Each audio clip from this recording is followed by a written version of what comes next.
Yes, times are changing.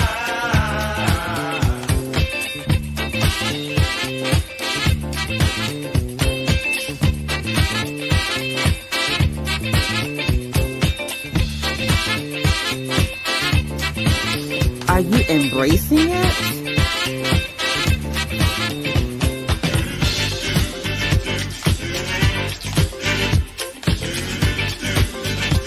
Are you fighting it?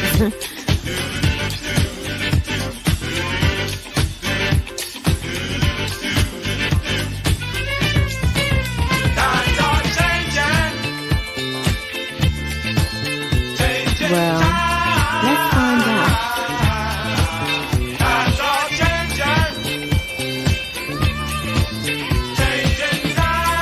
So just sit back, relax, and welcome to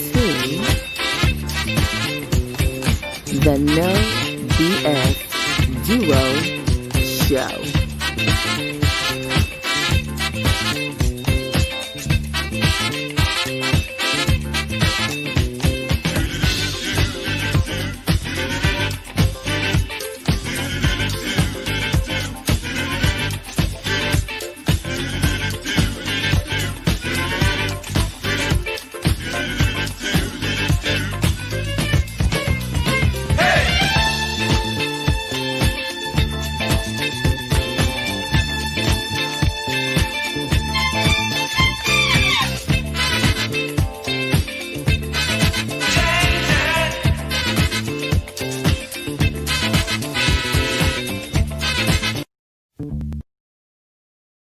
Well, good evening and welcome to the No BSDUO show with me and my brother William. Hello, William. Hello, sister. How are you? Yeah, I was bobbing my head too. Times are changing. That's like a dance floor classic right there. Well, not only is it a classic, it's a good question because times are changing. So, our topic for today is, are you changing with the times or are you fighting it?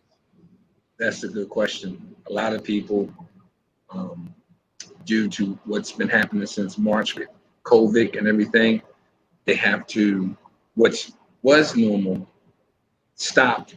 Now everything, now we got to wear masks. Now we got to do social distancing.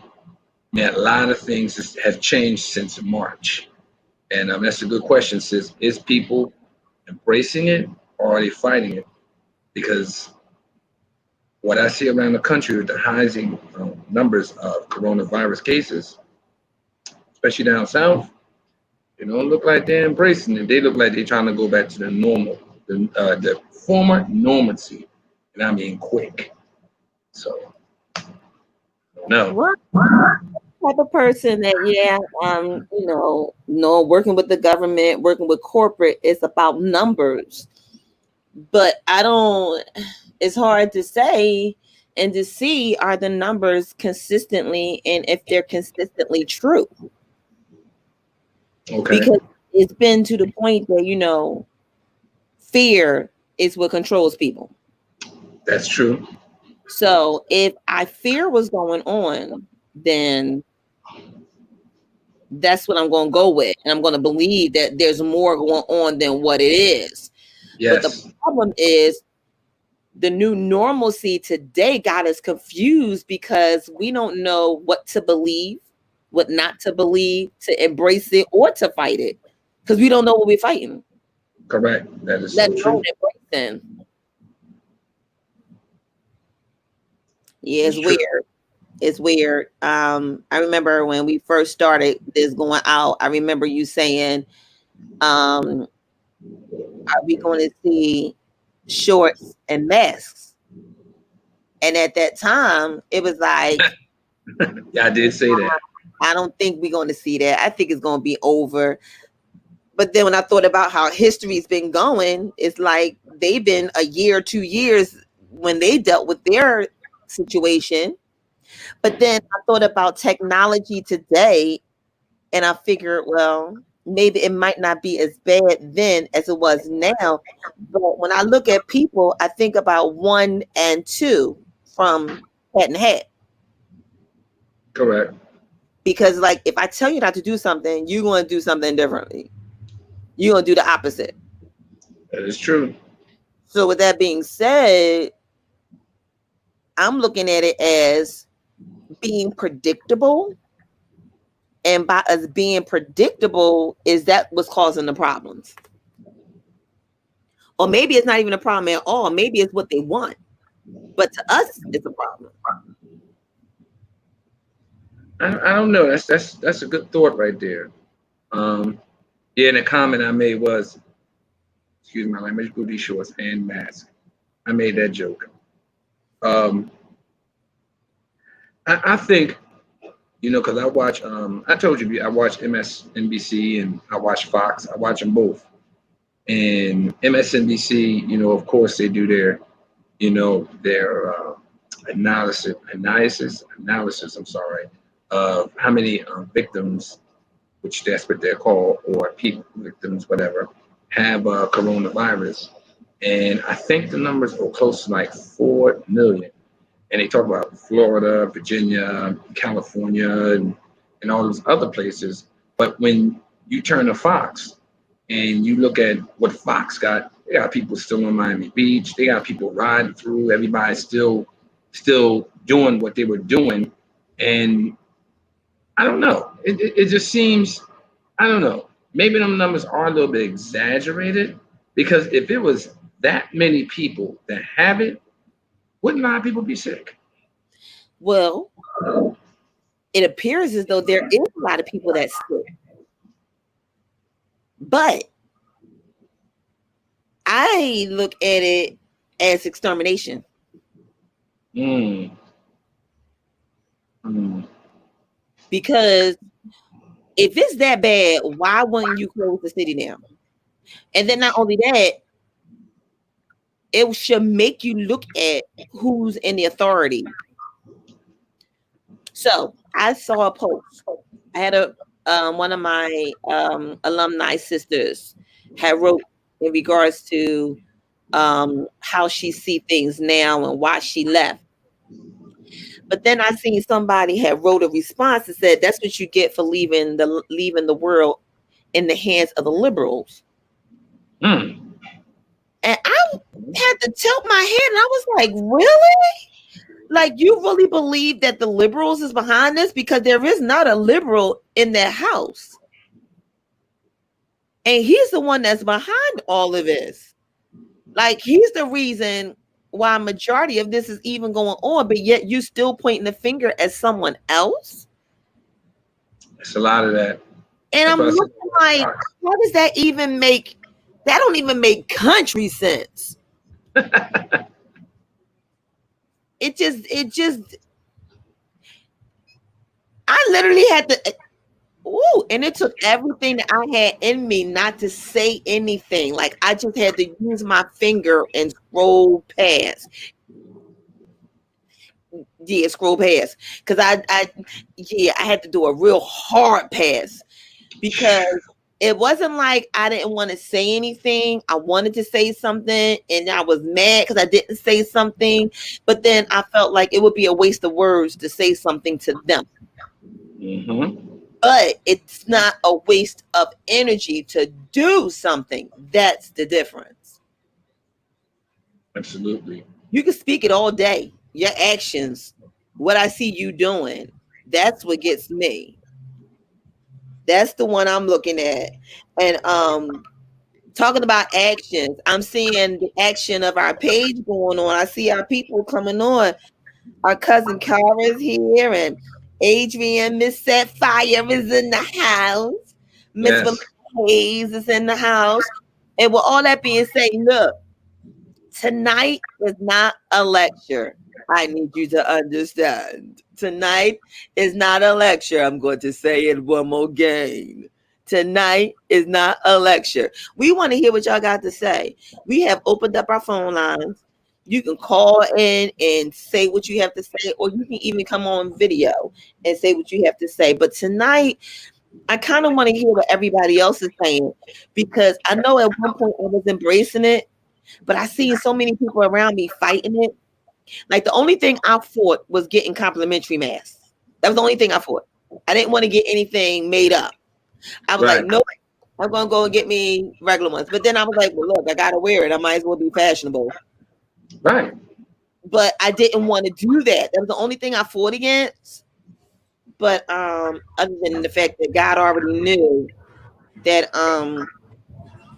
I was going to be that it takes a lot for me. So he already prepared me for what's going on right now, to the point where I already been quarantined for a year due to my illness in 2019. Right. And I'm glad you're recovering. I'm glad you're recovering real good. God bless. Well, good looks are deceiving. I'll just say that. But I'm better than I was. I'm further, and I can't even. Yeah, I'm further than I was. I'm further than I Understood. was. Understood. The road to recovery is still far gone. Um, it's amazing how the body works, and how something looks so simple for somebody else, but it doesn't look simple for somebody else. And you can't categorize everybody, because everybody's body is not the same. So how I'm affected may not be the way you're affected. And if quarantine didn't teach us this right now with the COVID-19, I don't know what has. Like, I've seen people who has passed from this. I've seen people who recover from this. I've seen people who's taken a lot of time to get over this. So it really depends on the person. And I guess that's where category and categorizing and all that stuff comes from for me. You So see, sis, you see, Miss Smith, she put a yes, I see comment. her. Hey, Miss Tangia. She said, not where we used to be. And that's Yes, absolutely right. We're not where we used to be. yes. We're I'm gonna not where ask you, we used to be. I'm gonna ask you a quick question. Besides that, of course, a lot of people, that's right, claim our healing in Jesus' I name. received that. Thank you, Tangia. You know what? To see me, you wouldn't think nothing was wrong. And there's Uh-huh. people that sit next to me, stand next to me, play next to me, and they have no idea. You know what? Because the I'm gonna share hour go is ahead. You in. said you wanted to ask something real quick, and then I'll come back and I'll see what I was gonna say. Oh no, no. I was just saying, she's right. Claim your healing in Jesus' name. What I was going to say was, I noticed, and we're gonna get into that. They keep pushing, of course, when this election comes. They keep making it seem like when this election comes, that all this, I'm starting to do like Donald with the hands and stuff, that all this is going to go away. And I don't think so. No, I don't think so. And no, no. they don't know our story. I don't think so. I mean, if Donald Trump or Joe Biden is in office, either both of them got a long way to go for this. You know, so everything in quarantine, everything that happened in quarantine is not an all loss. There Correct. are many blessings that has been bestowed Look during at this. during this Look at this. period. Yes, Look that's at true. this. That's true. This was one of the babies that were birthed during quarantine, and so many other people that are coming along and doing different things to try to embrace the new normalcy. Like, Right. we always laughed about the Jetsons. Yep. We always laughed and said that the Jetsons was going to happen one day, but to see it actually happen in our time is like, wow, did it really happen? And I'm waiting for the day when I could go like this. I'm waiting, or I could go on the tube and end up where I want to be. Um, but you know, It it has. has, yes. And you know what, Tangia, it. You've made it so plain, because that's exactly what it has done. I had the opportunity to sit down, and a lot of us had an opportunity to sit down. Some people were able to see things, some people missed things, Mm-hmm. and then some people just went on with things. I was one of them people that had the opportunity to sit down and say, wait a minute, did you notice? And did you wait? Did you what? It left me there. I sat there and I found myself getting more information. And the more information I caught on, I wanted to know more. I wanted to find more. I needed to look for more. And when I started looking for more, I started seeing things. And I was like, and okay, let me spell my disclaimer. Here's the disclaimer. My truth is not your truth. It may not be, and that's okay. But I'm just saying, this is how I feel. And I can feel the way I want to feel.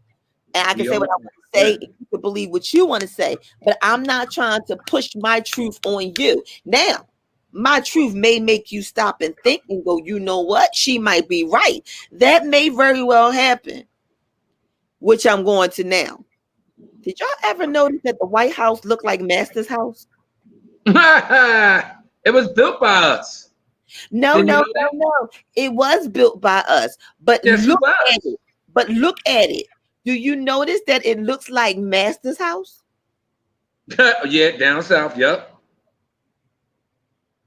It looks so much like the colony's house. Hmm. I think I said the word right. Colonies. Yeah. And I'm looking, I'm like, why does that house look like the only thing that's missing is the cotton on the lawn and some black people picking? You know what, sis? I don't know if you got a chance to pull it up. Miss Smith is really, really spitting truth. I wish she'd just call the phone and get on the phone with us. I don't know what your problem is, Tangia. You might as well just come on and call the phone. And that's not my truth being a truth. There may be somebody out there that may be saying the same thing too. So you It is might as dead well so. just call.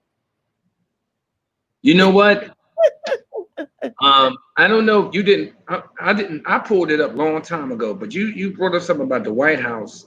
You know, looking like Master's house, and I said that it was built by free labor. All right. So there was a picture, 1920. Matter of fact, 2 years after the Spanish flu killed like over 5 million people, whatever, something like that. I know Right. you heard about that. Right. And there was a picture of all white sheets, the KKK. You know where Martin Luther King had that I had a dream speech. They had all KKK members marching down towards the White House in 1920. White sheets going into the White House in 1920. Now think about who was the president in 1920. But when you said that comment about it looks like Master's house, like I said, White House, and I don't give a damn, you know, I don't give a damn what people say. The White House was built by free labor. It was built by free labor, so they can get mad all they want. Um, and everything that others have done came off the backs of everybody else. You understand what I'm saying? So if you feel that, and like you say, your disclaimer, if you think that, and yes, that is true, that the White House looks like Master's house, it does. And when Miss Michelle Obama, the ever present beautiful first lady, to me, she always gonna be the first lady. When she made that comment about we're living in a house built by slaves and all that stuff like that, did you notice how the media attacked her? How could she say something like that? Oh, and then they was like, well, it wasn't free help. They we treated them good. We did this, we did that. But what is treating good to you? What is treating good? That's so whole point. Getting your ass whooped, getting raped, getting thrown in jail. And you know, oh, and heavily happy birthday to the one and only Emmett Till. Today is his birthday. We all know the story of Emmett Till. And his He brother died 2 days ago. say that again. His brother died 2 days ago Oh, he did. at Our 90. condolences. Our condolences. And that story, huh? But before you go, I'm going to say these things because I want everybody to hear what Tangia said. I need to back up for a minute. Back it With up. something that she said, and she said quarantine has taught us a lot. And yes, it did. And she said that things that matter a lot, we found it really didn't matter at all. You are so right on that. You know, I found that there was friends that I thought mattered. They really didn't matter at all. There was things that I felt like I needed to do on the normal and on the normalcy, as some people call it, didn't matter at all. It didn't Correct. matter if I didn't go here or if I didn't do that. Those things had no significant meaning to me anymore. And Right.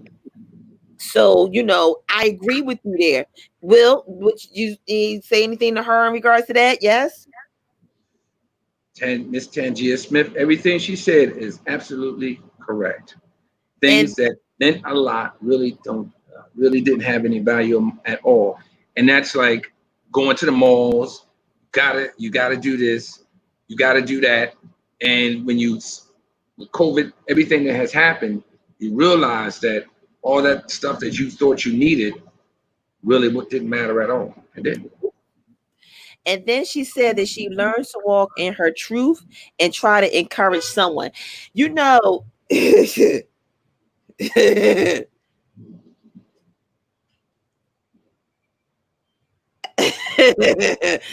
Get yourself together.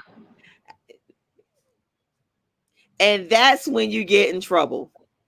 When you walk in your truth and you try to encourage someone else, because you walking in your truth sometimes causes people to side eye you like you did something wrong. True. Yeah.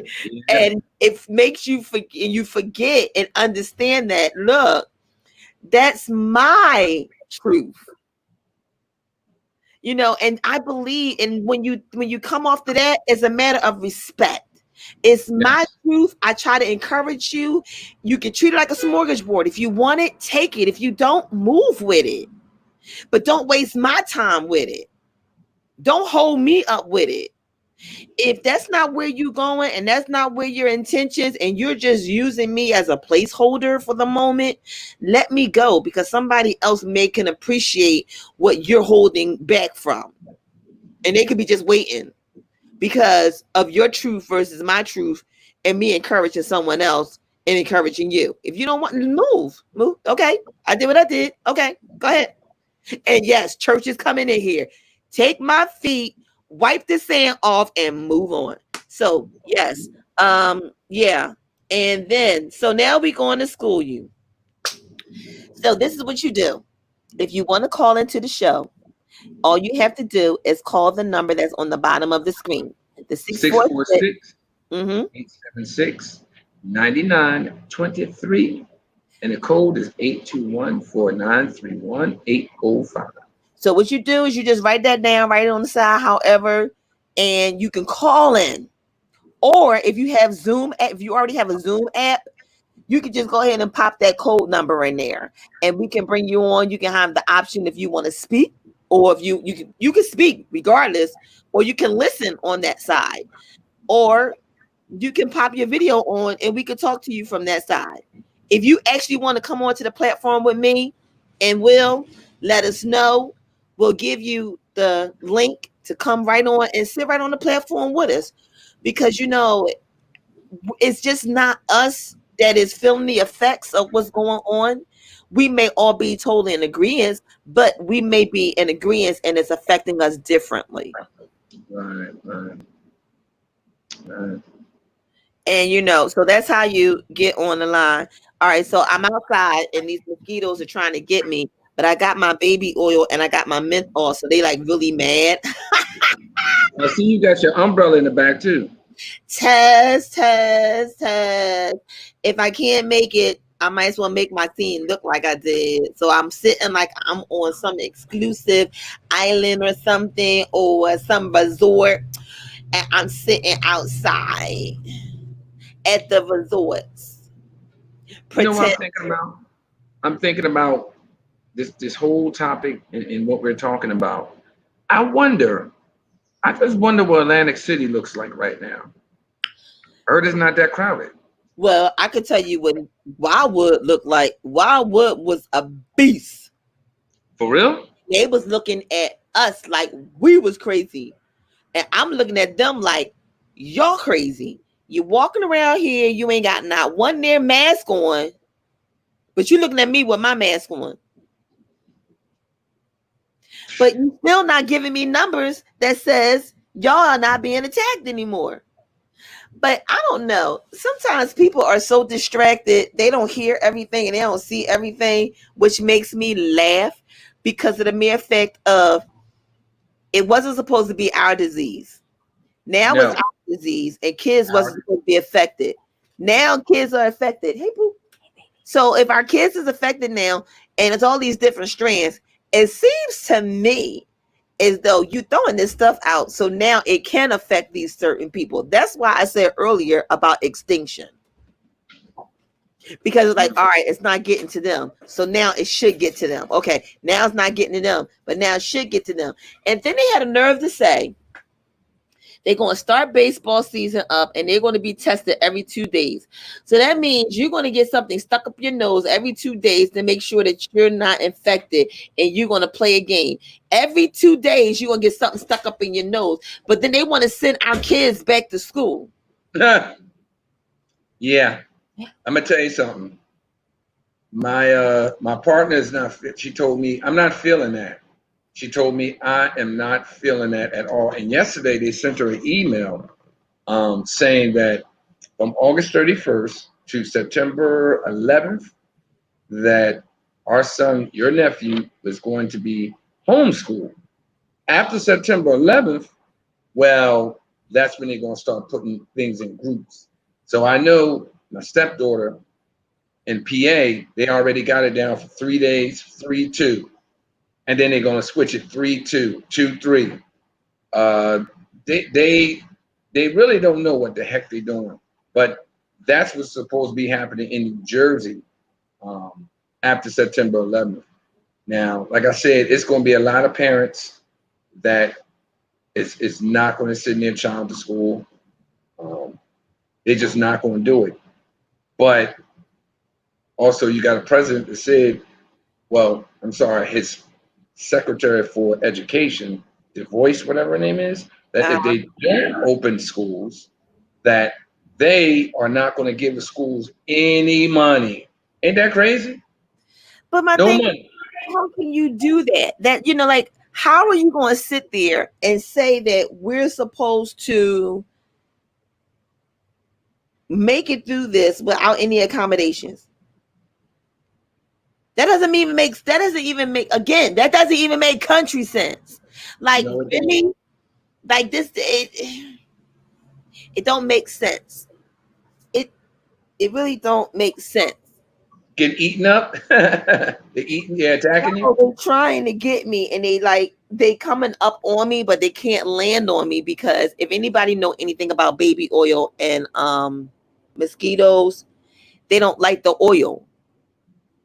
Well, And baby oil. and the mint oil and the menthol oil that I use, they can't stand the smell. It burns the nose. Got you. Like baby oil. Only thing I know about baby oil was that scene in This Christmas when Regina King, remember she asked for mommy got the baby oil? That Yes, every time I hear baby oil, I'm like, oh shit. yes, Listen, I ain't got no baby oil in there. Trust me, I'm hiding. I'm pouring that shit out. I'm pouring yes. it out. Baby oil with the scene when she whipped his behind, sliding all Whoop over his it. That's what ass. you get for cheating, your monka. Oh my God, did she beat his And that's ass? another thing that has changed. It's like dating. How do you date right now? How do you have a love story right now? How are our husbands and wives doing right now? Like, Are you adapting, or are you fighting, or what are you doing? Like, we're not trying to be nosy. Let's just try to understand it. It's not about being nosy right now. It's not about being nosy. What is about right now is this new normalcy has really done something. You know what? I'm gonna have to go in because my lighting is getting too dark, and I don't think you guys can see me. Yeah, y'all can't. You looking like a movie star chilling in front of the mansion, chilling. I wish I was chilling in front of a mansion. Is this better? Yeah, that's cool. Here you go. What you say? I said that's cool. How you said? You better run this way. Be quiet now, because the master's gonna come get you. He gonna Now, beat either you. you coming with me, or I'm just gonna shoot you dead. Mm. I We got think a lot of those. We that. got a lot of those still today too. Say it again. We got a lot of those still today too.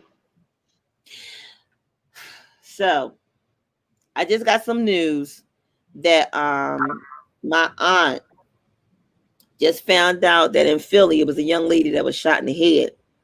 Oh God, where at? She just found out that that was her niece. Oh, And then yesterday I got a post, and the post said, "When did the rules change? It used to be children and women were hands off." And I was like, "Dang, wow, that's deep." So you mean to tell me that when y'all were out there doing this and living this and doing all of that, you mean to tell me that there was a policy, or there was a way that you had to do things? Like, was it like you had rules? yeah, they did. And I'm like, and I that's what I'm trying to say. Quarantine. Yes, I need a lamp. I would love to have a lamp. That would be greatly appreciated if I could have a lamp. um, and a lamp comes to the rescue. That's what I'm talking about. I wasn't supposed to make that sound today. That's all right. Can you turn it on? I give you a quote on Zoom. Can I turn it on? You give me a quote on Zoom. Is that Jay? Yes, that's my engineer. Step up for me. Thank you. Would you say I needed something on Zoom? I didn't get anything on Zoom. Tell Jay I said, cousin Jay I said, what's up? Okay, now we got something. Okay. So we had a response from the Zoom room, and the response was they're starting to think, what? Hold on, let me get closer. They're starting to think that the house on the back, wait a minute, of a nickel looked like Thomas Jefferson's house where he owned. Oh, wow. So it was stated that, the nickel, Yeah. they're saying that the house looks like the house that's on the back of the nickel looks like Thomas, the President Thomas's house where he held the slaves. Amen. That's not right. That's not right. Ouch. That's not right. So I'm like, that makes that's yeah, that's something to think about. This normal. Say it again. I said this new normal. Like I said, one thing it has done, I noticed, like it has brought out a lot of behaviors that people try to hide, and it really just brought it back out. I've seen a lot of things happening, and a lot of behaviors that before. Oh, I see it right there. Yeah, dude. Yeah, dude. So here go the house. Zoom that up a little bit more. Can you? Oh, you got Can you it. open it up for us, please? So he on his job tonight. Yes, son. Yeah, dude. Is that where Sally Jennings was at? That's the house of the President Thomas. And that is what they're saying looks like on the back of the nickel. You got a I nickel? wonder, I wonder where he kept Sally at. You know what? Hey, listen, I'm just asking where did he keep Sally at? I mean, So at this point, at this point, let me tell you what I've come to the conclusion while I'm trying to address this mess. So this is the conclusion I came to. Well, not the conclusion, but this is the things I'm starting to see. Follow me. following. So the presidents engraved on the mountains. Um, The Mount president, Rushmore. the presidents, Mount Everest. Yes, they Mount was Rushmore. saying, yeah, Mount Rushmore.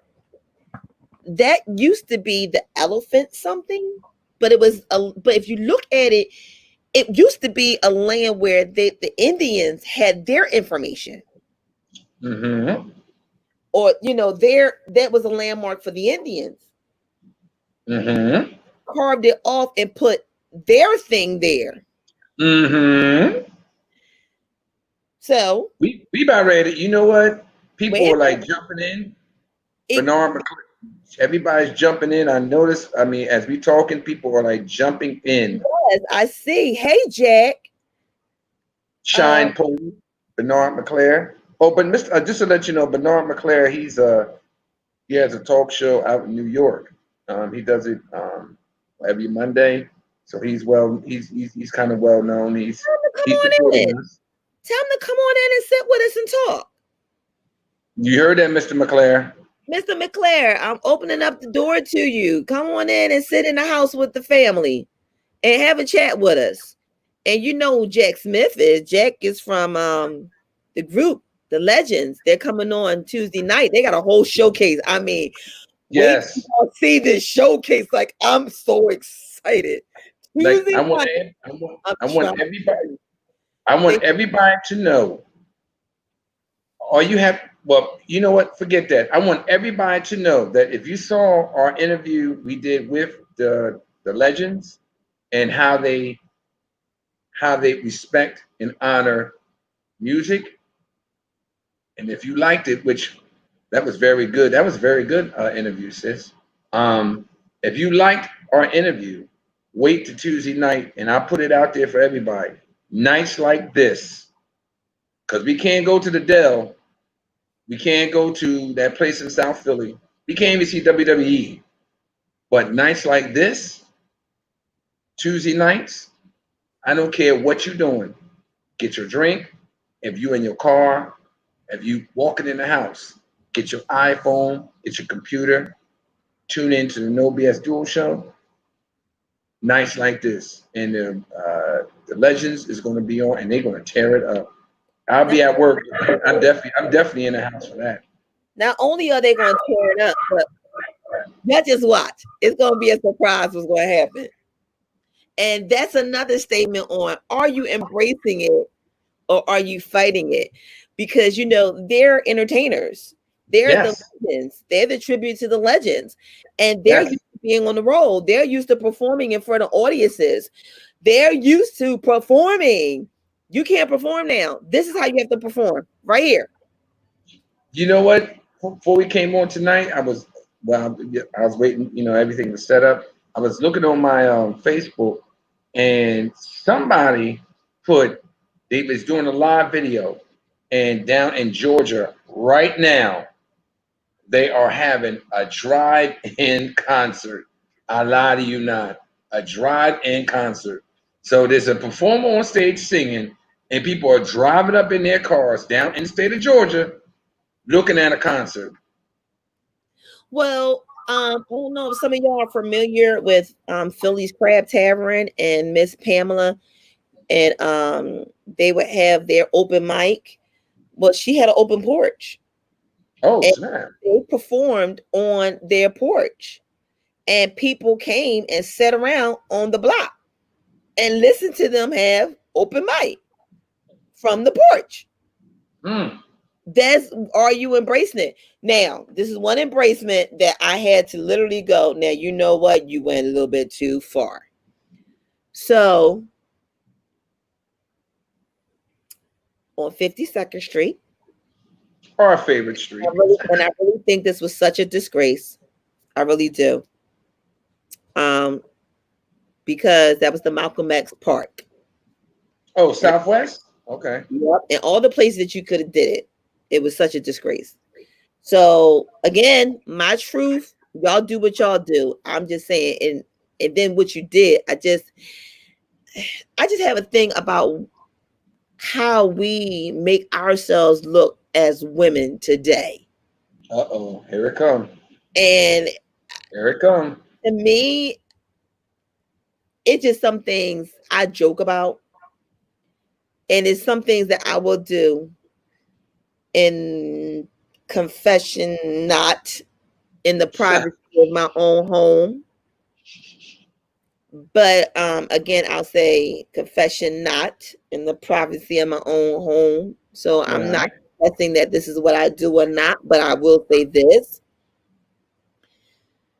You take a pole and you put a pole in the middle of the Malcolm X Park and you swing your naked stripping body around and people come and throw money at you. I heard about that. I heard about that. You There was a lot stripping, of people there. It was a you lot of people. stripping. And then you had a nerve to say no photography or videoing unless you have permission. Oh, I'm sorry. You are in the middle of Malcolm X Park. Now, if anybody know about Malcolm X Park, there are houses around there.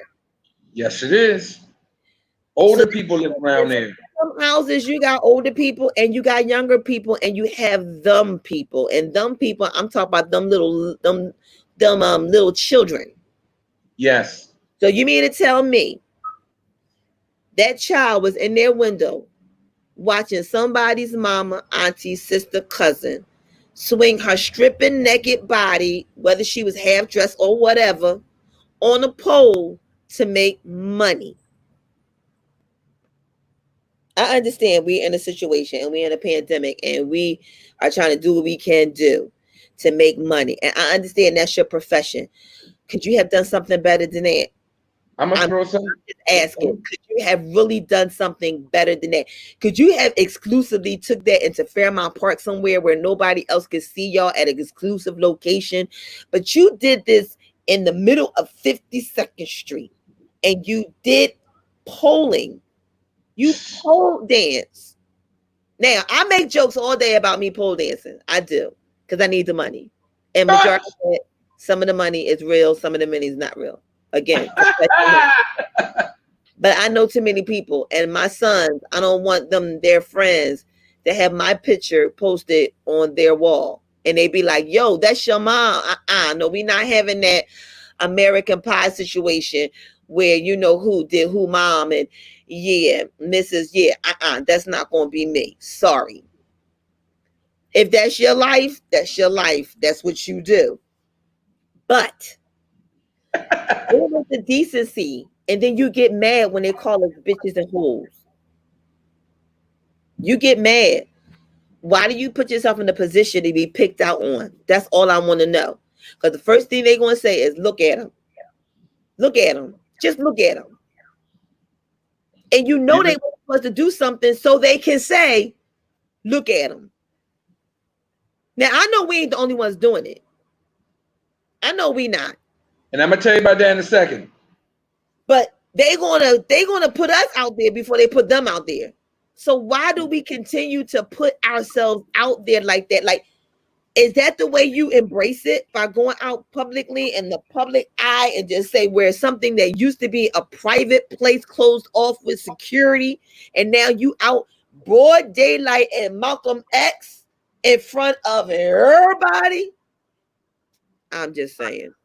That's just Hey me. sis, I don't know. I could be wrong. Y'all help me out. Anybody in there that agrees with me that's on this line, you don't agree with me, I want to hear what you got to say, because you know I'm not saying that I'm right.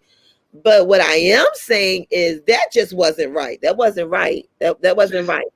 think this. This country was made on lies, thievery, murder. and everything that so-called is America. That's what this country is made of. That's one. I heard about the story about the young lady in Malcolm X Park, but this is and I just found this out, and I'm gonna say this.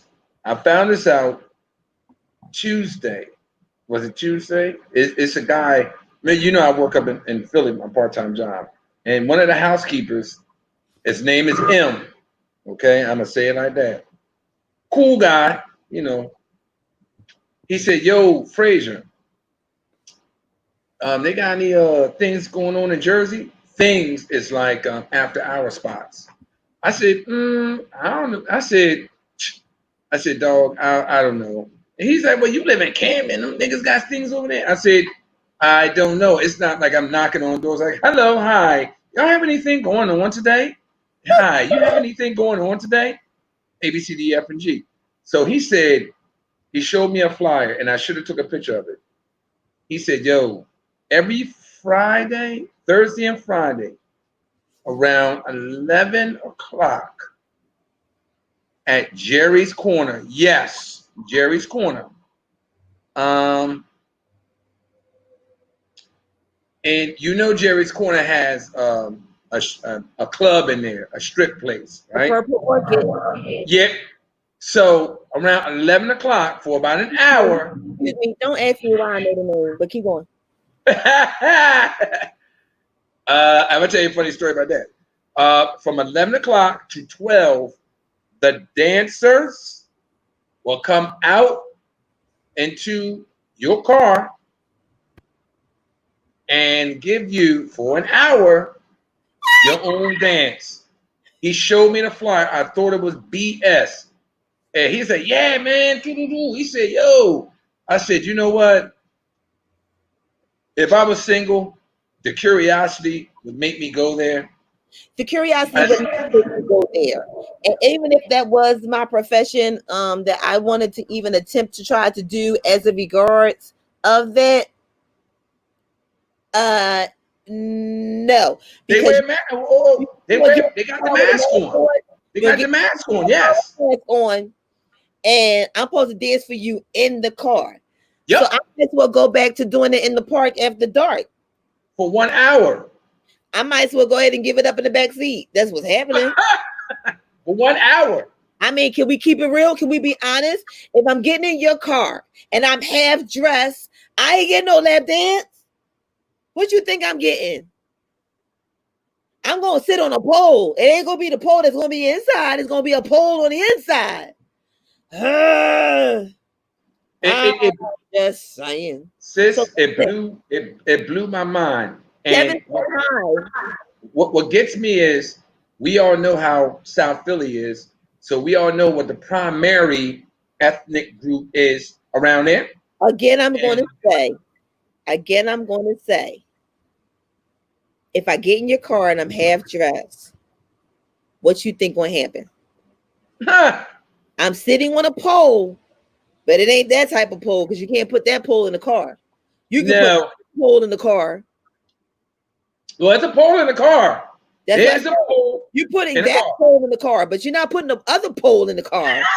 Right. So if my job normally is to swing around a pole, and I just got in the car and I see that pole, what you think I'm supposed to do? Swing around the pole? And I ain't talking about swinging around a rosy either. I mean, they may have some rosaries in the car. Usually people from South Philly, they are all, they all carry rosaries. There, but yeah. Hello, Kevin Brown. How are you, sir? I needed a distraction. So thank you very much. He says you're doing a good job, Will. So he must did Will pay you to say that, Kevin? Oh, nah. I can't afford to pay nobody right now. So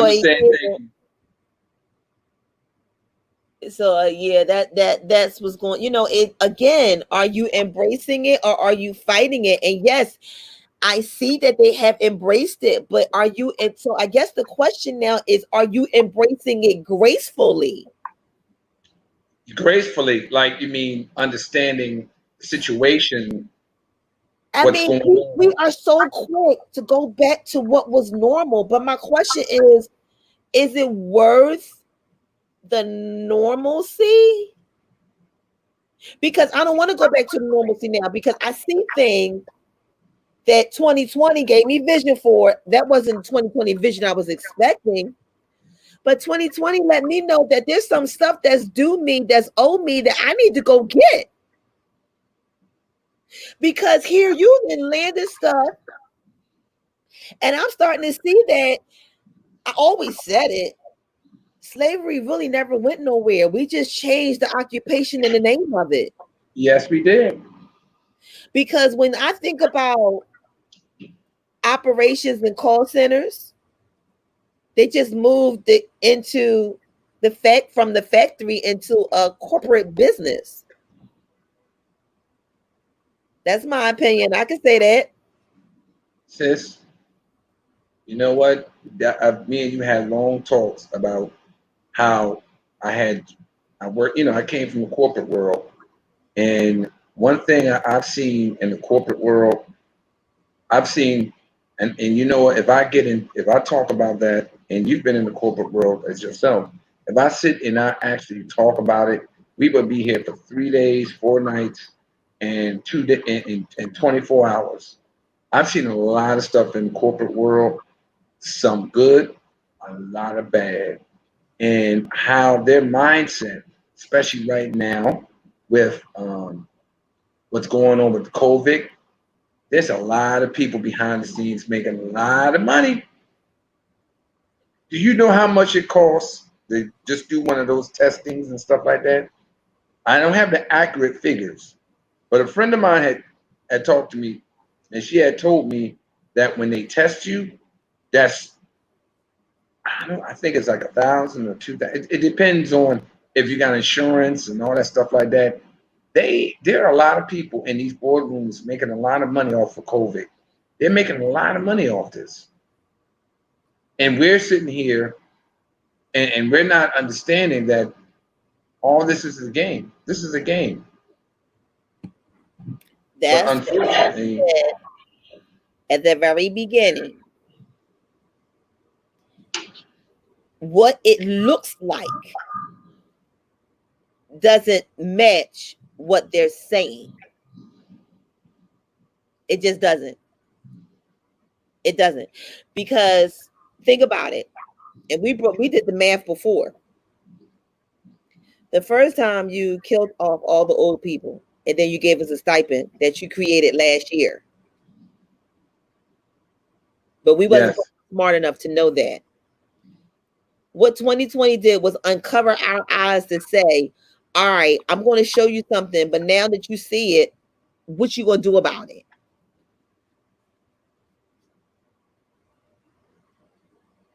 We were supposed to I, be freed from Master's house, but we really haven't been freed from Master's house because Master became the commander in chief.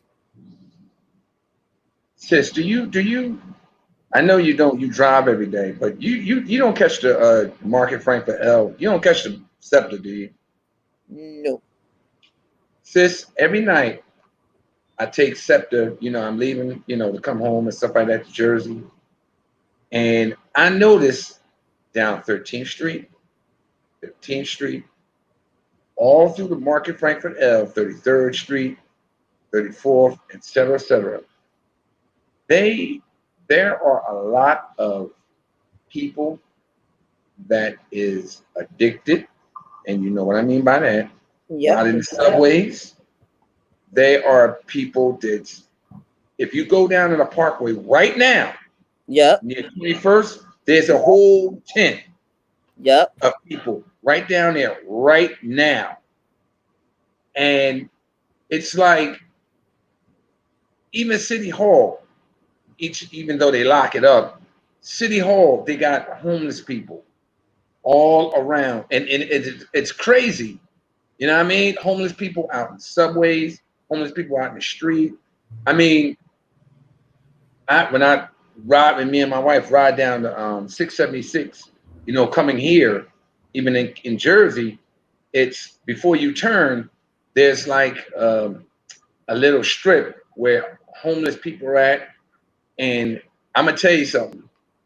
They are asking you for money. Yep. They are pimping themselves, well, hoeing themselves. They are. I've seen people ride up, and I'm looking at them like, what the hell? People look like they went to World War III, sis, and they're like, get in my car. What the hell?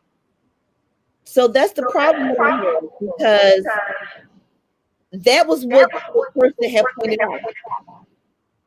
They pointed out that it was a lot of that they seen. And then they said, but they won't stop voting Democrat. I'm trying to understand, how is Democrat the reason for something that a Republican did? That was the whole part that I couldn't understand. And that's what I wanted to write. But before I write that, I have to do a commercial break per one of our viewers. And Mr. Jack Smith I from see it. I the see it. Legends wanted us to make sure that we let everybody know. So all this be is Big Jack Smith from Tribute to the Legends. And you miss the live entertainment and the live shows, but we as entertainers miss you too. So tune in Tuesday, July 28th, as they say, is on and popping. Hi, Will, and hi, Shauna. Get ready, because here we come. Look, we ready. Because I yes, think that's the one I told. Do they? Well, on that case, then Mr. Smith, thank you. Me and my sister appreciate the love. Thank you. So when y'all bring it on Tuesday, I want to see a lot of microphones getting snatched and broken. look, they was in rehearsal, and I almost lost the flip flop, because when that boy, when he hit that note, I took my flip flop and threw it. And then I almost lost my debit card on the other Oh, finger, because I was like, just take the whole wallet. But then I noticed I didn't have my wallet, and uh, I was praising God about it, because he was. But then I had to praise God anyway, because it wasn't nothing in the account. So he really was mad because I gave him the card. And you know what? Let me say something. I feel I need to say this, because I'm going to have some witnesses. Y'all can throw your hands up. Y'all can throw some hearts and let me know. Has anybody been broke and don't look like it? Can somebody say hello? Because let me tell you something. I may look at and do things that you think I'm rich on, but it is purely called the blessings of God, because God is allowing me to have it, that I can give it. So when y'all look at me and y'all think it's Sister Rich, if I turn this computer to let you see what my door looked like, that walk in, you'd be like, how was she able to do what she did? Is there anybody in the house that can say, I'm broke, but I don't look like it? So if any of y'all know my name, y'all understand that I have changed my name to Lotus by Design. And that is why I you look know, like everything is fine. I look like it. I'm embracing this thing, because I truly believe that God is going to bring us out this thing. And I really believe probably the only, that's the strength that I'm living on. But not only that, I'm living on the fact that we as people is going to come together and make the decision to take back, and not even take back. We need to work together. It's nothing wrong with working together. We need not fight. There is room for all of us. But for some reason, we believe that we can't do it. We believe we have to have this one and this one too. Can we all just party together? Can we all just be happy together? Must we all, somebody have to be higher than the other? Why can't we be on equal levels? Because you know we on equal levels now and we doing good. So if we doing good now on equal levels, why do I have to be higher than you? And why do you have to try to get higher than me? Why does it have to be a little I and a little you? Or why does it have to look like I'm doing better than you, and now you got to come up and try to do better than me? Why must we still compete? Why can't we just work together? I'm just saying. that's a good question. Why can't I help you out and it be okay? Why is it that you got to take from me and you already got it? Why? Why? Why? I don't understand. And why must we? There's a lot of whys. So again, are we embracing it? or are we fighting it? Like, seriously, like, what are we doing? And if are we embracing it? It's almost like our age. Some of us don't want to admit that we a certain age, so we continue to start doing things that we used to do at that age, and we refuse, or we're so accustomed to doing things we refuse to change and come to the normalcy of what the new normalcy is, and understand that it's not going back. I don't care what y'all say. It's not going back. Now, I'm not a Never. psychic. I'm not a psychic. I do wrap my hair up every night, though. And I do come out with my little Cleo every now and then. But I am not predicting no one's future. But I shall say this, it's not going back. We're not going back. Sorry. Not With sorry. with that note, 1970. Let's talk about 1970 to 1979.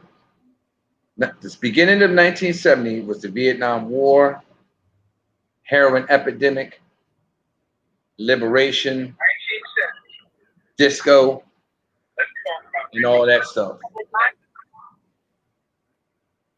1980, Uh-huh. Soviets, we beat Soviets, Jimmy Carter, the Dallas generation, the me, Wall Street, you know what, Michael Douglas.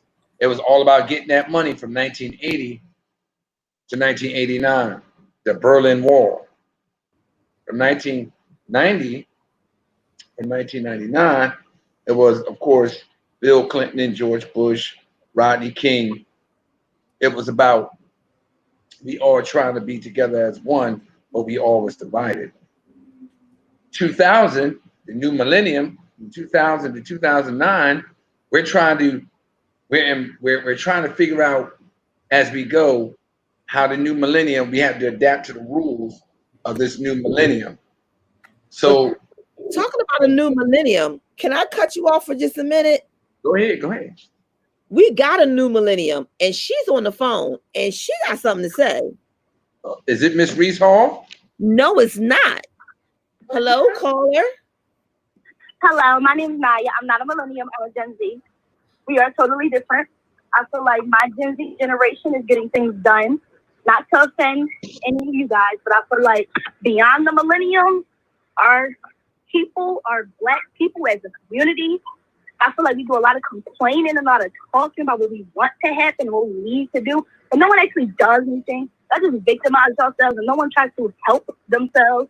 And y'all don't want to seek help because y'all so prideful, like, oh, I don't need this. I can do it on my own, but no one's doing it on their own. And I feel like my generation came in, and, you know, we're all self-aware. We're pro-choice, pro-life. You know, if you want to be gay, be gay. If you want to be black, be black. You know, I feel like we're prideful. I feel like we're learning to accept ourselves in our own skin. Everyone's so engulfed in a natural hair journey. I feel like we're accepting ourselves and we're making other people accept ourselves. I feel like we're making other people hear us. And I think another problem is people read things on the internet or people watch the news, watch TV. They don't do their own research. Then you get to talking and spreading your opinion. And then now everyone has their own opinion, their own conspiracy theories on things, but no one has actual facts. And no one wants to listen to the Gen Zs or the 16, 17-year-olds because we're young and we don't know what we're talking about, but we're the ones out here getting things done. And that's how I feel. Shauna, you want to say something? You want to start? Look, I think all I can say is That's my daughter. Let me tell you about this young lady named Naya. So let me tell you her views on this situation. You ready? So, Miss Naya, are you here with us still? Yes. I need you to talk up just a little bit more for us. I mean, a little louder too. Okay. Tell us, the viewers, how you feel about going back to school. In terms of me or going back to school as a general topic? Break down both of them. Okay. I feel like I personally if we were to do the online school, I feel like I have the tools myself to be able to comprehend and help myself out with work. Or if I have a question, I have people in my household, people around me who I can ask for help, where I don't need that one-on-one time with teacher. And I feel like I have a stable home where I can eat and be in a safe environment. But for a general sense, I feel like there are a lot of kids who, one, need that one-on-one face-to-face time with teachers. Two, there are a lot of kids who only eat at school. So getting food at school, that's like a necessity for them. And without that, we have child hunger issues. I feel like everyone's not safe at their home, or everyone doesn't have a home to go to. So I feel like when you're at school, you get a break from that. Mm-hmm. So, and I think with being in a school environment, you get social skills, and it is about education, but at the same time, you pick up basic skills at school. And I think a lot of kids don't, I don't want to say have comprehension skills, but they have the essential. They need extra help. And being online and not being able to access your teacher whenever you need them, or able to raise your hand and have your question answered. Because when we were doing online school, and I was doing online school a couple months ago, but the Zoom meetings on, it was very hectic and it was very loud. And sure, they say everybody beats themselves, but no one's question was being answered. It was very impersonal meeting, and basically it was the teachers, they give us a lecture on what our work is, and then they send us off to go do it by ourselves. And you have to schedule meeting time to have your questions answered. You have a thing of not having your emails answered, or their teacher not having time that day, you miss deadlines. Stuff like that's not a conducive environment for anyone. So, and also your peers can help you when you're in school. But even if you can't get to your teacher, you have your classmates who you can see at lunch. You're next to your class after school, and online, like I said, it's really personal. You don't have the opportunity to do that. And the whole 6 feet and wear a mask thing. One, man, wearing masks is not smart at all. And when I see people like walking down the street with their mask on, like you're breathing in oxygen to release carbon dioxide. You breathe it back in to mess up your lungs. And, for older people, for younger babies, they say they shouldn't wear the mask. I was like, no one should wear the mask, to be honest. And the whole 6 feet thing. How can I learn in a classroom from 6 feet apart from my teacher? I need my teacher to show me something on my paper, and they have to be 6 feet away. What am I doing with my paper? How are you supposed to come and help me? And I just feel like that's not going to work at all. And because schools are so heavily populated, we can break up the groups. On this day these kids can come. On that day these kids can come. Which also can be very problematic because, again, if I need help with something, but my day to come to school is on Wednesday, and I need something on Tuesday or Thursday, I can't get it because my day is Wednesday. And you have kids already not coming to school. So I'm like, if you're giving me a choice to come to school on Wednesday and no other day, I'm not coming. I'm not going to go on Wednesday if I don't got to go on Monday, Tuesday, Thursday, or Friday. What am I coming for? What am I doing there? I'm not getting anything extra than when I be getting online, because it's still impersonal. It's still so far away. You really can't do anything as what you could do before, and it's not a learning environment. So, are you going back to school in September, or are you going online? What you doing? This is her mom. No, she's not going back to school in September, because with the breakup of how they're doing the classes, any child that's going to be picked to go to school on 2 days, they are the ones that has the higher GPA. The ones that is going to school on 3 days, they are the ones that has a lower GPA, that needs the more one-on-one attention. So because Shania has a 3.8 average GPA, she's going to be automatically selected to not come to school. Crazy. And this is what was going on. This is supposed to be the new norm. This is the new norm. So how are you as a parent supposed to embrace this?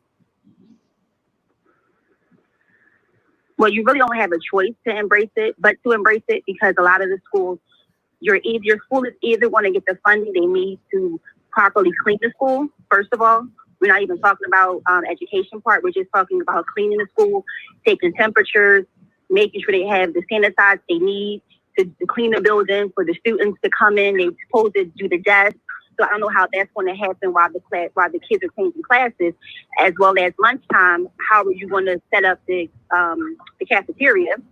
And then also, coming into the school, if everybody is not mandatory to take temperatures, and we all know with this virus, you don't have to necessarily have the temperature to have symptoms. So I don't understand how they're going to try to keep everything contained and then still answer the questions of how do you pick which student needs help, because just because you may have a higher GPA average than someone else doesn't mean that you still don't need that one-on-one attention. As my daughter just stated, because I'm an involved parent, I can help her. I have additional resources. So that makes her and allows her to have additional resources to help her to keep her GPA up. But there's not a lot of parents out there that can do that. So if your school doesn't have the essentials, doesn't have the resources, they cannot give me a Chrome or a laptop, they can't give me internet, then my child with a high GPA or not is at a disadvantage. So they're kind of leaving us open to make a decision for our kids, which us parents have to be stern and keep your foot to the pedal to make sure that your child is getting what they need in school or out of school.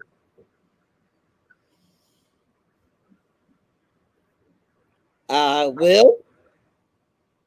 Well, sis, as I told you about your nephew, one thing I know about me, and one thing I know about his mother, definitely our feet are on the pedal. That's number one. Number two, just because a student is higher GPA than this student over here, everybody needs individual attention. Because just say your nephew's going to the third grade. So he did good in second grade. Third grade comes, there's going to be more work. The math changes. We got his packet that he's doing right now. The math changes, it gets a little harder. He has to do a little bit more reading. And just because he scored in second grade and first grade, don't mean that third grade he's going to be to the moon. It's issues that he might run across, and he's going to need a teacher's help. So Yep. all this with, well, they're going on 3 days. You know what, sis? I'm sorry I didn't call you yesterday earlier. I was at the doctor's. I was talking to my doctor, and this young lady brought this up just a few minutes ago. He was telling me that he just got an email as well from the school. And he said that his kids, because he has four, that on certain days of the week, 3, 2, that they were going to be going to school. And the problem my doctor said to me was, that kind of sucks because him and his wife both work. So you're not giving me a guideline or a day when this person is going to school. We have to play it by ear. Okay, well, this one child is going to school that day. This child is staying home. This child is going to school. This child stays home. Then next week, 2 is going, 3 is staying home. It's really a situation, like the young lady said, it's a situation that needs to be, you know what, fuck it. I'm gonna be honest with both of you. I think they need to open the schools up in January and have them homeschool the first from August to January or August to late December, because that's always from August to December, because you know you don't really count much in December because Christmas, Thanksgiving, and all that stuff, things start to shut down. They should go in and properly clean these schools, properly get an effective plan of action in. So when these children, our children, go back to school, which preferably should be January, schools will be cleaned. They will have a proper plan of action. And like I said, I'm not worried about who's president because that shit really don't make a difference. They should have a proper plan of action in place so our kids can go back to school. Because if you ask some kids, like my stepdaughter and my son, your nephew, and other kids out there, they want to go to school. They're tired of staying home. They want to go to school for the social activity. But with this situation that's going on now, they're like, oh, homeschool again. Already the inspiration is being taken out of them because they don't want to do it. So that's another problem. Because then if they don't want to do it, how are they going to effectively be able to concentrate on what they need to do? You made a point. Like with Naya there, Naya is not only going to a junior, but she's being transferred into a different school. So it's like, how is she going to be able? She has to embrace that change. You know, like how is that going to effectively affect her? So it again, it comes right back to life as the new normalcy as we see it. How are we dealing with this? How can we handle this? My son, he's a senior this year. So Congratulations. if he's going to go, thank you. And if he's going to go to college, how is that going to, how are they doing the college things now? You know, it's like there is no plan for anything, but yet you knew about everything. So yeah, when I heard her speak the other day, I knew that she really needed to step up and, you know, really speak and have something to say. And I appreciate her having that voice to say it. She's very outspoken and she doesn't have a problem speaking. I could tell. She doesn't have a problem speaking at all. So I want to thank Naya for speaking about that. So Naya, are you still with us? Is she still with us? Naya, Not. I don't think she's still with us. No, you they've know what he already. said? Remember, we had Mr. Akai Jackson. She, you know what? Yeah. The young lady, Anaya, said something, and it just sparked in my head. We had that one-on-one with Mr. Akai Jackson, and he had said something to me that made me go, hmm. He said, "Y'all, the generations before have started it, but," and I'm not saying anything about y'all generation. Instead of keeping it going, people was getting opportunities. So once they got what they got, hey, they didn't turn around and say, hey, I got to do it for the person in the back who's coming after me. We got so happy with our success that we didn't pay attention to what was behind us. And what he said that was so, and what he said that struck me was, now our generation saw what y'all did, but we're taking it to another level. We're not stopping. I don't care what they give us. I don't care what they throw at us. It's like doing the Black Panther movement. When we seen Diane Carroll play the first black nurse, and back in 1970, and was given opportunities and stuff like that. Once we got those opportunities, we like, oh, we cool. That's equal. We equal now. But in reality, and I said, you know what? Because you know when he said my generation, like, ho ho ho, but I shut up. I listened, and what he said made a lot of sense. We got so with us right here, we didn't turn around and go, hey, you, come here. So now, and I give a lot of respect to everybody out there, not the agitators, but the people who are really standing for a fight. I respect them. God bless them. And hey, I'm with them. So let's keep this thing going. They already got the new Black Panther Party, which is out down south, and they're recruiting people up here. This thing is not going away. They're trying to pass a bill in the Senate. Mitch McConnell is not trying to have it, but they don't care what Mitch McConnell's trying to do. This generation, like she just said, and Mr. Jackson said, they are doing it themselves. They ain't waiting. They steady going for the gusto, and I commend them. So we have Miss Naya back. She has more to say. Go ahead, Naya. Oh, it kicked me out. So what were you Okay. asking? We were asking. Well, your mom said that you were not going back. How do you feel about the new normalcy? And are you embracing it or are you fighting it? Embracing what? Life's new normalcy, like things as you see it right now compared to this is the new normalcy. This is how things are going to be. How do you feel about that? Besides the mask, nothing's really changed on my end. I don't go anywhere other than if I choose to go outside. So not being able to go places really hasn't changed. The only thing that's really changed is going to school and having cheer put on hold. But aside from that, nothing's really changed. I'm not as for the whole mask wearing thing. I have asthma. On top of the fact that they're really uncomfortable and they're really hard to breathe in, so I'd rather not wear them. Which makes sense. It makes sense that you would not want to do that. Mom, how do you feel about life as it is?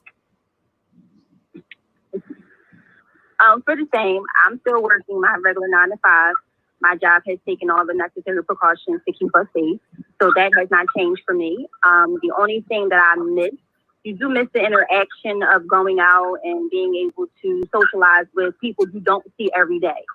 Going to work, seeing the same group of people every day, coming home, seeing people every day, it gets annoying and you get agitated.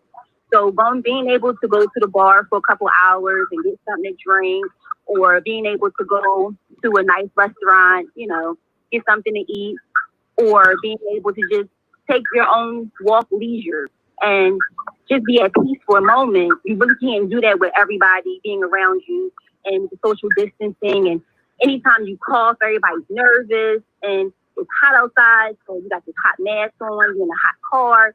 So there's not really a lot you can do, but just do it and make your own peace, make your own activities. The part I do love about what's been going on is a lot of families have rallied together. So you get to spend more time with your children, with your partner, with your mate that you have not been able to do in the past. You've been able to take out some me time because you're not so busy doing other busy things. The other part that I do miss is being able to go to church and fellowship, but we do have Zoom now so that you can interact that way, but it's still impersonal. So you just kind of probably just really get adjusted to different things. So I just take it one day at a time, and every morning that I get up to thank God for another day to be able to do something today that I didn't get to do yesterday, and spend time with somebody today that I didn't get to spend time with yesterday.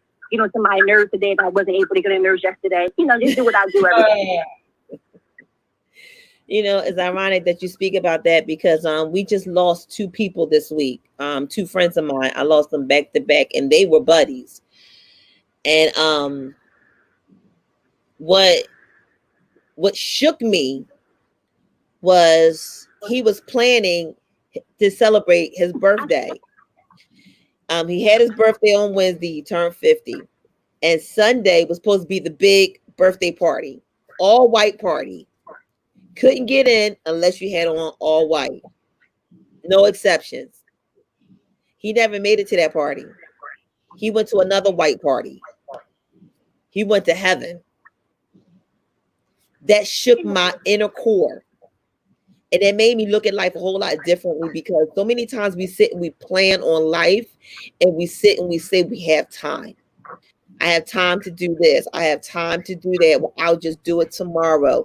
Well, tomorrow may not come and tomorrow may be totally different. And we've known that. We've woken up in the morning where tomorrow was, you can't go get your hair cut. You can't go get your nails done. You can't go to the supermarket. You can't do nothing but go and stay in your house and stay clear and stay 6 feet apart. Then we were able to come out, but we were able to come out with still restrictions to the point that even if somebody needed a hug, you couldn't give them a hug. I went to the eye doctors the other day, and the way we greeted each other was a toe tap. Because he said he has an inner sickness that if he catches COVID, he could forget it. Because he's just that sickly. He said his mask don't come off, and he has 2 garments on with plastic underneath in between the 2 garments to protect himself. An eye doctor. That's his job. And he has to do that to take care of himself. Then you have the people who are out here taking care of people, and they can't even get reimbursed or the proper care that they can get to take care of us. So how are they going to be able to do that when it comes to school? You can't even give our teachers the supplies to teach our children. How are you going to give them the supplies to keep them safe?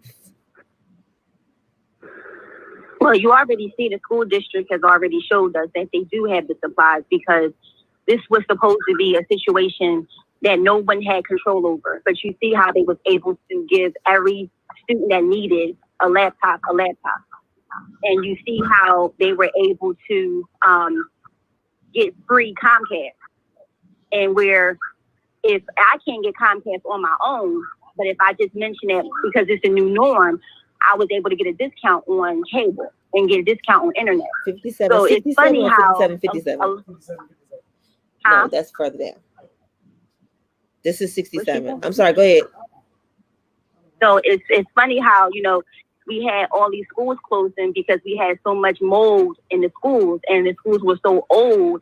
We didn't have any funding, so they had to close the school down and combine our students. But now they're finding other recreation centers that our children can go to get the help they need and resources for those that don't have internet inside their home, but they have a place to go where they can learn. So you see, everything is not what it seems on the outside. Right. Oftentimes, we just adapt to it because we're always told, no, we don't have it.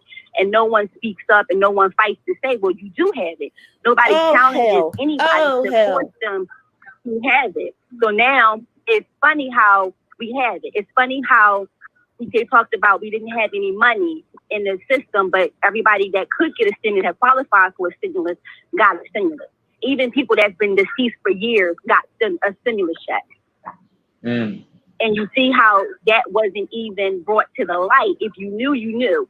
How many people that was prepared their taxes by H&R Block, they got their stimulus money. Nobody opened up H&R Block and gave anybody their money unless you was knocking at that person's door and they were scared for their life. Okay. And they cut that check. All right. And then you see how they didn't have any money to pour into the Black community. So with all the looting, they was able to get businesses back up and running. Did you see that? We have the money. The money is out there. It's just, and it's a shame that it had to come to these levels and to these grounds to force them to do it. But that's what you have to do, to force people's hands. And that's what our millennials, not so much millennials, the younger millennials are doing, because my son is 23, so he's in that millennium age group. My daughter is 16, so she's in the next age group. So they had the courage to not take no for an answer. Where we have been the ones to say we became timid. We had that mom and dad behind us and you better not say nothing. You didn't say nothing.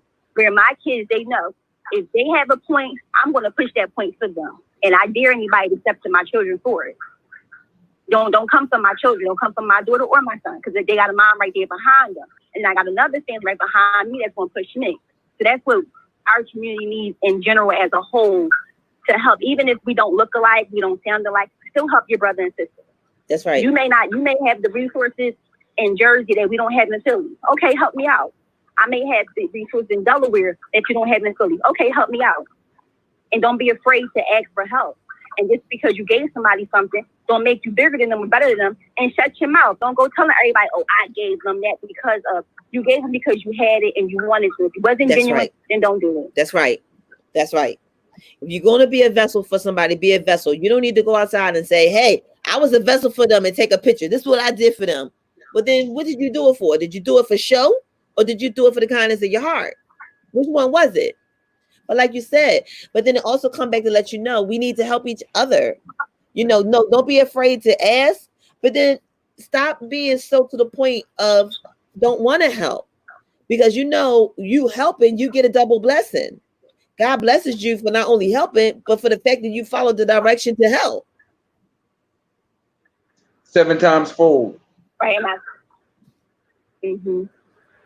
But it's to the point that it's like, I'm gonna get mine. I'm gonna get mine the way I can. They need to get theirs. Like, I've seen people who have known that they were giving out free food, or they were doing something, giving out clothes or whatever they were doing, and they held the information to themselves. They didn't share.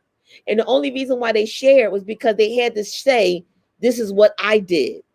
We need to get out of that I theory. I understand that life has shown us differently, but like Ms. Reese Hall said, It's about time that we stop. And there are people that are out there and they are doing it. And my thing is, if you are afraid to move, there are people who are out there moving. Help them people move. Promote them. Sponsor them. Give to them. Encourage them. Inspire them. Back them. Because at the end of the day, they're not only helping us, but they're helping our children. Because our children is coming behind and that's what they need. But unfortunately, it looks like our children are coming from behind us and saying, you know what, Mom, I got this. Mm. And what's wrong with that picture? What's But you wrong know with what? it? It's even to the point right now, I don't even see it wrong. I see it very encouraging because it shows us that it was something that we did, that we were promoting, that we put instilled in our children, that gave them that voice to step up and say, hey, look. Shauna, and what's your name again, my man? That's What is me, your name? Paul, and Naya. Hi, Miss Naya. How are you? Good. Good, good. You know what? Just what you said, Shauna. You know, it is what we instill in our children. It is what we teach our children. And as I mentioned um, earlier, when Mr. Jackson was on, some things that members of our generation, once they got opportunities, they stop looking back from the next generation, for the next generation. So you have this young generation that is really, like I said, taking the mantle that was started with people like John Lewis, and God rest his soul, John Lewis, Martin Luther King, Malcolm X, et cetera, et cetera, et cetera. The mantle got dropped once people got success. This generation is looking at that like, just because you got this, the fight still continues. It don't stop because you got here. The fight still continues. And this young generation has showed the older generation that, yo, it don't stop. So a lot of people out there saying, man, they're tearing up stuff, they're doing this, they're doing that. When Rodney King, and you remember this system, Rodney King got, well, when that thing in LA happened in 1992, Watts 1965, Martin Luther King 1968. Yeah, we tore, we riot. What did they do?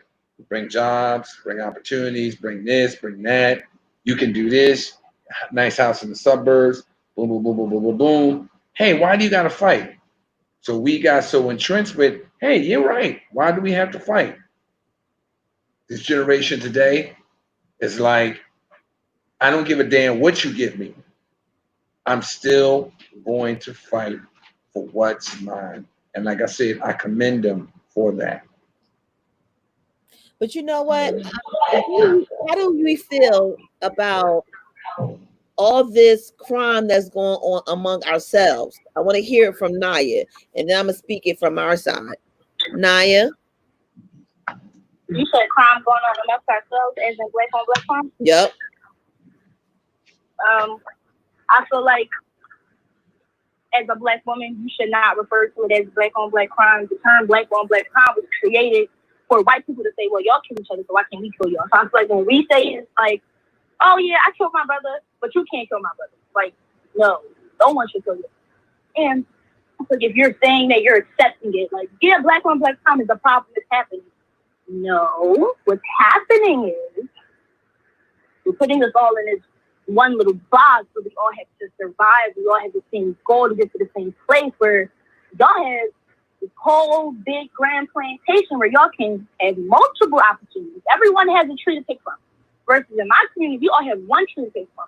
So I'm gonna have the last apple on the tree. I'm gonna let you get it when I need it. No, I'm gonna fight you to get to that last apple. Versus if I was in the area where everyone has their own tree to pick from, I wouldn't have to fight anyone.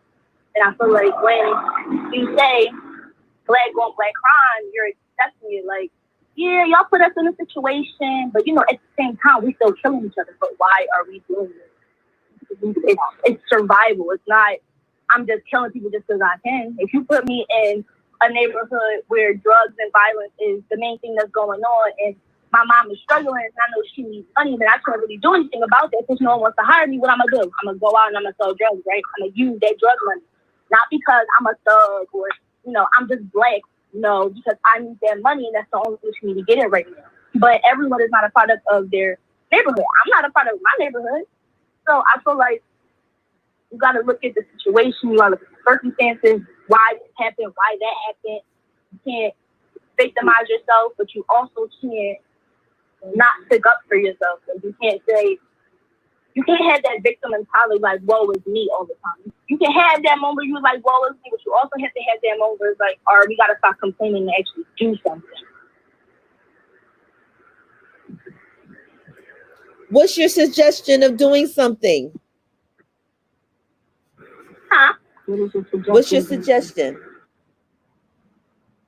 My suggestion is build for yourself. There's multiple things. You have multiple streams of income. Like now you have more opportunities to do things versus before it was like black people can't do anything. Whereas now it's not that we can't do anything, it's just that we can do things, but you have to face racist people in the workplace. And I feel like you can cope with that, not like roll over and take it. Saying you can cope with that and make your coin and then help the next person. I feel you got a plate, I got a plate. You eat, I eat, right? So if I'm building my business and I see you struggling, why wouldn't I not help you out? Why wouldn't I not bring you on my team? Like, hey, come do this business with me. Or why not? You know what? I see you struggling and you see me over here shining, so I'm gonna just give you something to help you out. No, I feel like when art people get ahead, and I can't even say art people, I feel like when selfish people get ahead, like you wanted everybody to help you when you was there, but now you up and you in a position to help other people. You're like, oh no, this is me. I'm fine. Why would I come back to where y'all are?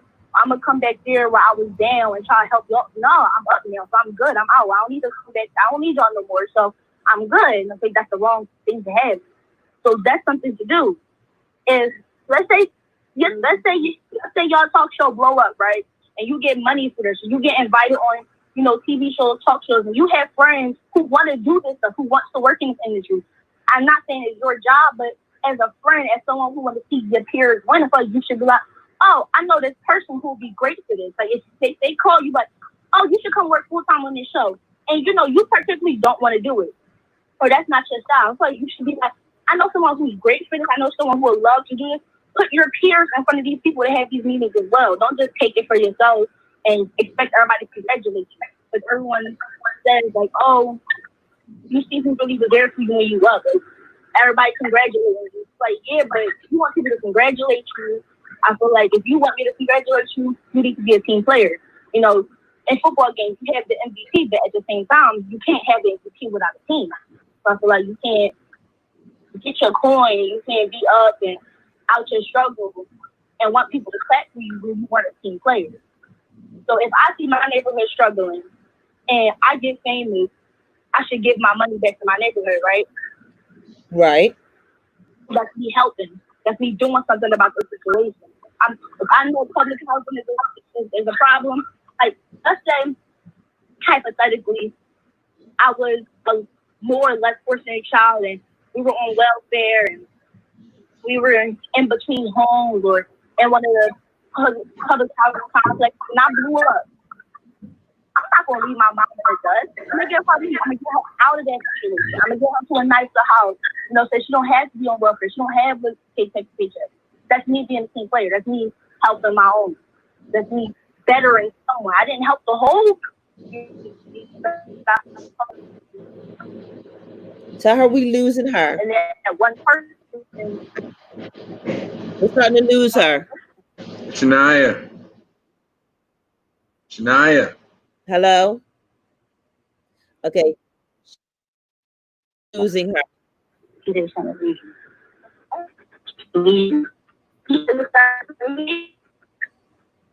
Yes.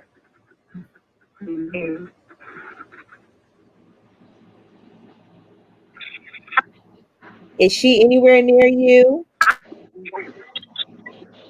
Yes. Okay, because we're losing her. Well, Well, while she's coming back through on the line, she's really breaking it down because she's giving more on the insight, and which um, I've always been a supporting of. When you want to really know what to do for the people, you need to let the people tell you what to do for the people. Stop trying to make a decision on something you have no clue about. If you don't know how to operate the car and you haven't worked on the line, the assembly line, I don't think it's your idea, or it should be you that don't know how to work the assembly line to tell me how to Hello? work the assembly line if you have no idea about the assembly line. I think you need to talk to the people that work the assembly line to come up with helping you to understand how to fix the assembly line or what the assembly line needs. That's always been my concept of a thought. It will always trigger my mind that you were the boss, you were in charge, but you knew nothing about the job or how to operate the job or let alone how to do the job, but you could grade me on the job. How could you do that? Like, you don't know that 1 and 1 is 2. So you're going to tell me that the way I got 1 and 1 and 2 didn't sound right. But how do you know if you don't even know how to get to 2? That just doesn't make sense to me. So to hear Interesting. Naya at 16 say what it is that we need from a young person's point of perspective, she's really talking some knowledge that maybe some politicians need to actually go and have a conversation with, because after all, they want to know what to do. Okay, go talk to them. They know what they need. They know what they want. Talk to them. I remember I want to say 11, 13, Caldwell High School was on the list to be shut down, one of the schools to be shut down. And it was the children that stepped up and saved the school. It was the children that protested to say why that school needed to be standing. And once they won, they've been striving and they've been reaching higher heights to the point where the principal now has received not one, two declarations of principal of the year, not just from Pennsylvania, but overall state. So this was a school that was supposed to be shut down. So, it's, like I said, it's the children. I'm going to try to see if I can get her to come back, fix her line, and have her come back in. Yeah. So, what you want to kick some stuff, don't you say? See, Left you speechless, huh? no, I said see. I said yes, I yes. said left you speechless, not even knowing what to say, huh? I know what to say, but you know what? When people say what's in consistency of what you want to say, you let that person say what they need to say, and you just commend them on it. She's 16. You said she's 16, right? She's 16, Shauna. She's 16. I don't know. She's 16. To hear, Yeah. I've always said this. Every generation, every young person in every generation runs their generation. And the older folks, even though they've been here before, Uh-huh. I always feel that generations need to listen to generations. They Right, need right, to. right. And a few years ago, I don't know if I mean me and you talked about this, but a few years ago on the Soul Train Music Awards, Anita Baker, remember she got honored and stuff like that. Right. One of her things she said is, we have a lot of young artists out in this audience, and we have a lot of older audience. I mean, a lot of older artists in this audience. Stop acting like you don't want to hear them, and vice versa. Sit down and listen to one another. You might be surprised what you came up with. Everybody gave her a standing ovation. Even though I was watching at home, I was like, that's right. Because I feel that sometimes older generation don't hear what the younger generation got to say. Because we've been here, we ain't trying to hear all that. They have a voice, because we was once young too. They have a voice. They're talking about what needs to happen. And like I said, it's just the generational gap that needs to be closed instead of us being over here and others being over here. That's why we got what we got going on right now, because a lot of people are like, oh, they're crazy. This young generation is right here. And now we're starting to come up and wow, we should have listened to you. You dig what I'm saying? Yeah, and you need to hear them because I truly believe, I truly believe if they call her, if they go and meet her and bring her to one of those meetings, they gonna, I think they're gonna walk out with their head hurting because she's gonna give them a mouthful. They may even ask her to run for office. Well, sis, back in the day, when they had the sit-ins and the movements and the marches, a lot of those marches was orchestrated and organized by young people the same age as this young lady on the phone. They were the ones that did the sit-ins and all that stuff like that. They did all that. It wasn't older people. It were younger people doing all this. Yeah. So that's just something that needs to be thought about. Younger people did all this, not older people.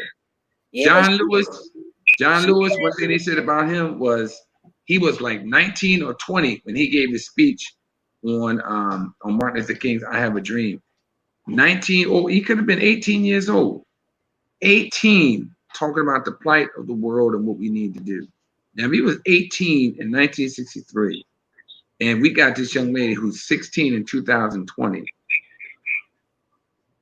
We need to listen. We need to listen.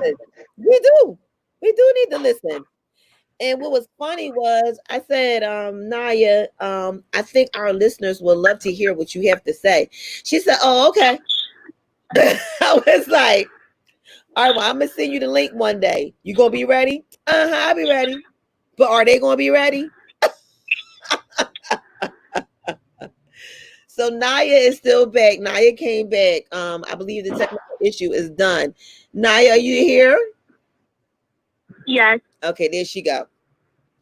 So if a politician was to come to you today and was to ask you, how do you feel about today's normalcy and what would you think they need to do? What would you say to them? I would say they need to first stop lying and actually tell people the truth, give them the real numbers, and not to count people getting tested as COVID cases, because then it makes it seem the issue is much larger than it is. Not to minimize it, not to make it seem like it's not that big of an issue, but it's not the bubonic plague. People are not walking outside and dropping dead from being outside. So I feel like they're just, like I said to you the other night, scare tactics. They want everyone to do what they say do, and people are not going. If you wear a mask and stay inside, they're not going to listen. But if you don't wear this mask, you're going to die. They're like, oh, is that serious? Let me put my mask on then. And it's like they're over exaggerating a little bit. Like I saw a post the other day that said the COVID cases went up by 14 million, which is literally impossible because if it went up by 14 million to where it was in the thousands before, that means everything would have been shut back down and it would have been so many death cases. They've been so much higher than what it really was. It's been all over the news that 14 million people just up and dropped dead one day. That didn't happen. 14 million people did not wake up and drop dead on the same day from COVID. 14 million? And also, they're falsifying records. There's also a thing of falsified records when if you look on the actual website and you do your own research, I could die today from an asthma attack. But because they need numbers and because they want people to take this seriously, they're going to say, oh, she had COVID. No, I had an asthma attack. But they're going to count me as a COVID death to make it seem more serious to people who are still not taking it seriously, people who still feel like this is a hoax, a conspiracy. So I feel like they need to give the real numbers and really say, well, we had 100 cases when it first came out. It dropped down to 50 cases, but we're back up to about 75. So we didn't jump all the way up back to where we were, but we are going up a little bit. So I think we need to ease back into what we were doing before. But they know that if they say that, people are not going to take it seriously. People are not going to answer them how they want them to. So they're going to tell you 14 million people are dying every day from COVID. So it's your duty to sanitize and wear your mask and stay in the house and 6 feet apart. 6 feet doesn't do anything. I can cough and my germs can travel 6 feet. My germs can travel farther than 6 feet. Wearing a mask does not do anything. I can cough and my germs can still come through my mask. That fabric does not stop anything. What it does stop? It stops your healthy airflow. It stops your lungs from being cut with the oxygen they need, because carbon dioxide is a byproduct to your body. It doesn't need it. It's harmful to your body. That's why you exhale it. You don't inhale it. So if you're consistently inhaling it, that's a problem. It's not supposed to be there. It comes out for a reason.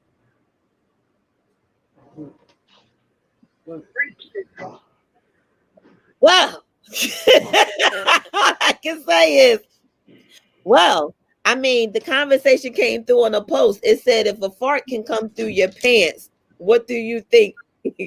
The mask. So, as you see, we also have Miss Shakita Gaines just came through. She's going to speak to us tonight about the new normalcy, as it is today, embracing it, and or are we fighting it? And she'll be speaking from the level of the Philadelphia School Board of the Home and School President. Hello, Shakita. Hello, my love. How are you? I'm well. Shakita, if I may I? Can I say? Go. Can I tell? You can tell. Shakita Gaines is also a survivor. She beat it. She beat the COVID. Congratulations. Thank you. So she got something to say also in regards to, and alongside with Miss Naya. So one, Naya, thank you so much for being out here and being a young person and just having a voice. I think the fact is that nowadays we're learning that young men and women are not afraid to speak their mind, and we are now giving them the space in the room that they actually deserve. So thank you so much for just being here and just being present and just running down what you run down. So I appreciate you wholeheartedly. So yes, prior to my 41st birthday, I contacted COVID through I want to say at my grandmother's funeral. My grandmother passed away on June 4th, and by that time I was already contaminated and all those things. But I almost died as I laid on the floor in my bathroom with blood in my throat and no way of air ventilation, those things like that. My life flashed before my eyes, and I found myself needing my children more than they needed me. Had it not been for them, I probably would have died. But I am grateful. I have survived. Um, I think people need to understand that a droplet of spit or those things like that, they're saying that can give you COVID. Everybody does not react to COVID the same way. Some people can have positive tests, and you never see any symptoms. Some people can have positive tests and they get all the symptoms in the world. But I can tell you that it was 10 times worse than a flu. It was 10 times worse than I've ever experienced. It was worse than childbirth. Childbirth? It was worse than childbirth. Wait. I gotta pull you back off the screen. Childbirth was crazy for me to the point where my mother thought I was hallucinating and became mentally crazy because I called for Jesus. And when she said yes, I said, he's here. Yeah. So you're telling me, and I'm dead serious. Now, I joke, y'all, but I'm very serious on this one.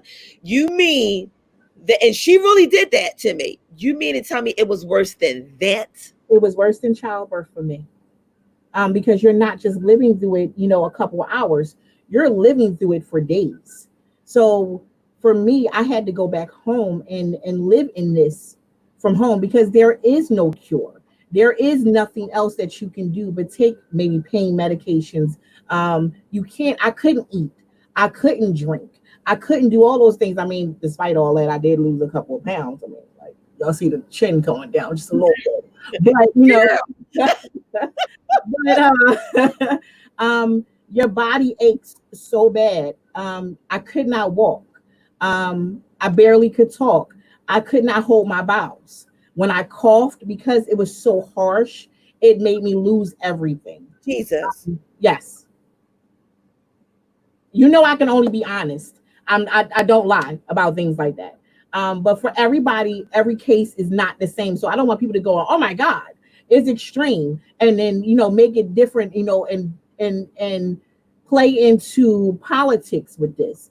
But it can be life threatening for some people. So for me, I am absolutely scared for the seniors. I am absolutely scared with people with other health conditions. I'm absolutely scared for my own children. Despite them saying that, some children can catch it, older children may not. We don't know. And the reason why we don't know is because our children were not in school during the time when this hit. So I think people need to understand that data too. If our kids had been in school, what would have happened? Would they have caught it? Would the numbers have changed? But because of the fact that they took these kids from school as soon as it kind of hit in Pennsylvania and it went really hard, that was the best thing we could have done just to protect our kids. So the question is, how do you feel about the fact that they want to send them back now? Oh, hell no. Absolutely not. So here's the thing. The school district of Philadelphia was already in a state of emergency prior to the, COVID crisis. So let's be clear here. Our children were already going to die from cancer. Okay. We had lead, we had asbestos, we had roaches, mice, you name it, was in these buildings. Most schools, actually 150 schools, have been identified with having lead and asbestos inside of those buildings. So our children were already in situations that was deadly. And then we add into COVID. And when you add those two and COVID plus flu season, you're adding a whole disastrous thing that we're not even prepared for. And I'm not sitting here saying that everybody got to go into these shells or be scared or be in fear, but these are our kids. We should be. These are our teachers. We should be. There is no cure. There is nothing that we really can do. And then they want to put us in these spaces and then say, oh, you get to stay 6 feet apart, but 25 kids can go into a classroom. How? Do the math. Already small. They don't have air conditioning in these buildings. Most of these buildings don't have air conditioning. There is no ventilation. And inside of the boiler rooms and the attics is lead and asbestos. So you want our kids to just die. So no, absolutely not. So again, I say, do you smell extermination or what? I smell a warfare. This was a warfare. Well, I believe that this is kind of a warfare disease. Or population control. Exactly. Absolutely. That is bad. And the way it hit elderly first. Yes. Which gets rid of. Take out the strong ones. Yes. First, then work your way. Yes.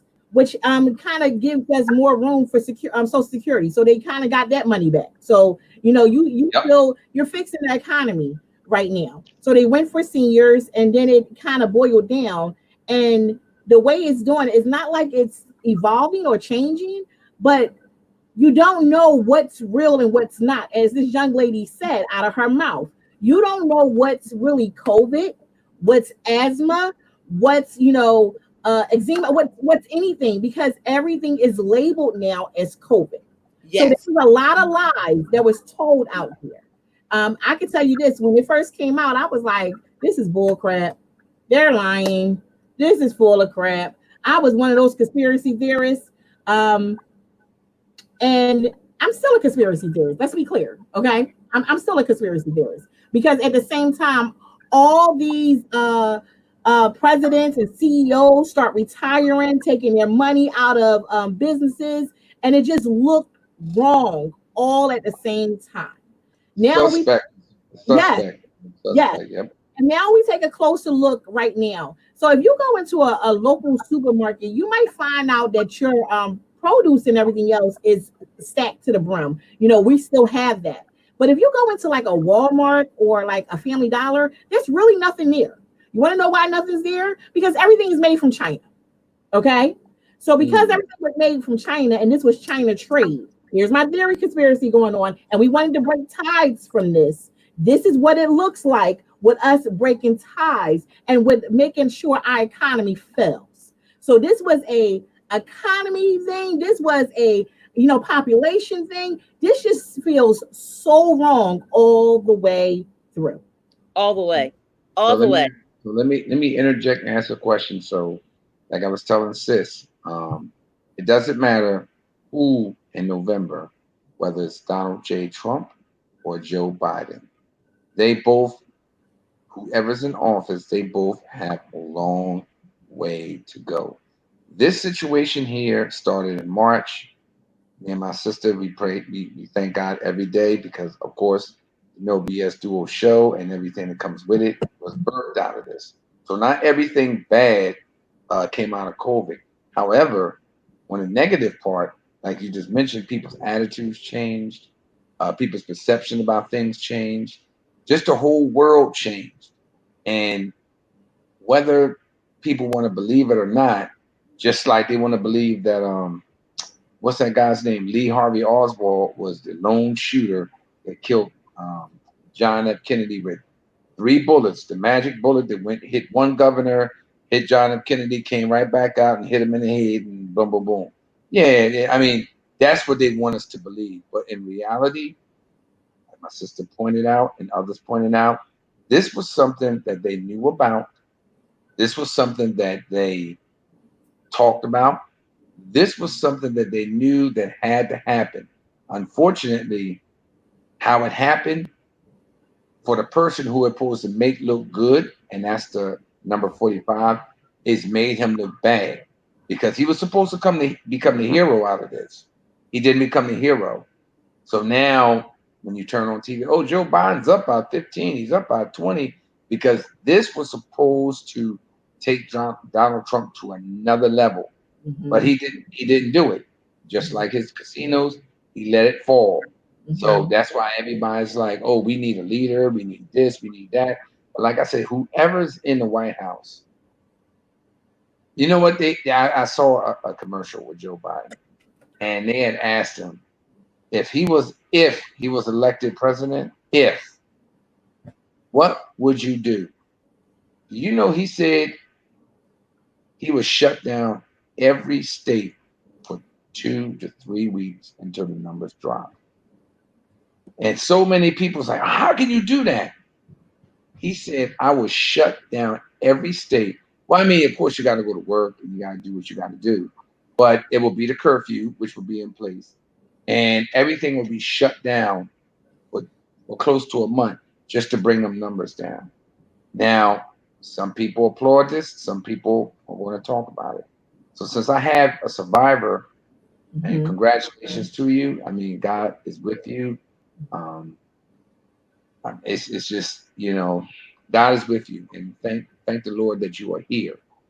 Would you think that if, and I say if, he's elected president, do you think that shutting down every state and imposing curfews, do you think that's going to help the situation? So let me take off I'm my hat. glad you, I'm glad you're smiling. I'm smiling because it's full of crap. So I'm just gonna Yeah. be honest with you. No matter who gets into office, this is a way of pushing out martial law. We have to Okay. remember that martial law is absolutely real. Got you. When we were all going through this, I don't know about anybody else, but I felt some type of way about getting to bedtime. It wasn't Mm. to be outside. Say it again. Say it again. You got a what? It wasn't that I, wanted to be outside. It wasn't that I needed to be outside. Listen, I knew the dangers. I wasn't going outside. Trust and believe. But when you start talking about, listen, you gotta be in the house at 8 o'clock, I was like, hold up, wait a minute. Let me start researching some things because this don't look right. And this don't feel right. And it's starting to feel like a little bit of martial law, more so than trying to get numbers down. So getting numbers down is, hey, you all can't be in the restaurant at the same time, okay? Let's do outdoor seating, okay? Let's not have a big block party like we did at West Philly the other month and had 300 people outside, right, without no mask, dancing and booty shaking. Can we not do that, okay? Let's do that. Like, I get the whole, like, no carnivals and everything else. But when you start invoking curfews and everything else and people still got to live, that's where the problem comes in at. As the young lady was saying on the call, don't do that to me. Don't do that to me. But regardless who gets into this seat right now, we're stuck with the lesser of two evils. Like, both of them are evil. Both of them got issues. Both of them have issues with young women. Both of them have issues with children. So we're just getting stuck with the lesser of two evils. The only difference is Joe Biden was around when Ebola hit. But if you remember in a Simpsons cartoon, years ago, Ebola was already put out there way before it became an epidemic or a pandemic in certain countries. The other thing, Africa in the 70s. How about that? But the other thing is coronavirus was already here. Yep. And in America and everything else. And this is why Lysol had already had the brand already made. It was already it's a different strand of it. So somebody was working in the lab somewhere doing some stuff that ain't got no business doing. So ain't nobody gonna tell me it came from no bag. We're not gonna play them games. Okay? We're not gonna lie, we're not gonna do that. But regardless of who gets in here, martial law will have to go into some kind of effect. It doesn't mean that it has to go into full effect, but it has gone into some effect. And we're starting to see more federal police come out of their shells. We're seeing more military people on our streets. I don't know if everybody else remember, but when we got shut down and locked down, they were at supermarkets. They had guns out. They were looking like they was ready for war. They were ready for war, and they was ready for anything and everything that can come along with that. So we had to be extremely clear when we started saying, you got to stay in your house for 3 weeks. You got to start doing this. Give people the tools they need. That's all I can say. Give people the tools they need. Give them some guidance, and people will follow the rules. But if you go in and say, like a child, you better not eat that candy, but I got a whole big bag of candy sitting in front of you and it looks good and I'm hungry, then I'm not going to eat it. Like I said, you sitting there doing Dr. Seuss, thing 1, thing 2. I'm going to do what you tell me not to do. But the thing about the conspiracy theory on that flip point is, I believe, is a setup to the fact of if I tell them not to do it, they're going to do it, and then we got them right where we want them. And I believe Shania wanted to say something about that too. Shania? Yes. Go ahead and talk up, honey, so we can hear you. No, I wanted to say something about the whole president situation. Good. Everybody's worried about who the president is and who the president is going to be. Who the president is doesn't matter. The president does not matter. The president doesn't make any real executive decisions without Congress and the Senate. Honestly, I feel like everyone's voting for the wrong people. Everyone gets so hyped when presidential elections come around, but no one votes for the people going into the Supreme Court. Those are people making the laws. No one's voting for that person. Everyone's looking to the president. Why are you letting that happen? They're not letting it happen. You're letting it happen for not voting for the correct people. Because the people who are in the Supreme Court, it's not like a presidential election where you have 4 years and then someone else runs. Once you're in the Supreme Court, you're in. And then when other seats open up, they just keep filling them. No one gets out. It's not you serve on the Supreme Court as a judge for 2 years and then we do re-election. It's once you're in, you're in. And then the next election comes around, you have to vote again. But no one goes to those votings. No one researches those people. Their whole board is white. The whole board who was voting on the whole abortion thing are all men. So when it came around, like, why did a bunch of men get to vote on women's bodies? Because no one went out and voted for these people. No one researched these people and saw their beliefs and everything. So everyone's worried about who the president's going to be, and everyone really needs to worry about who their state representatives are, who's the people sitting in the Senate, who's Republican, who's the Democrat. And I honestly feel like no one should be a Democrat. I feel like everyone should be a liberal. They're just more equal Democrats, in my opinion. But that's just my opinion.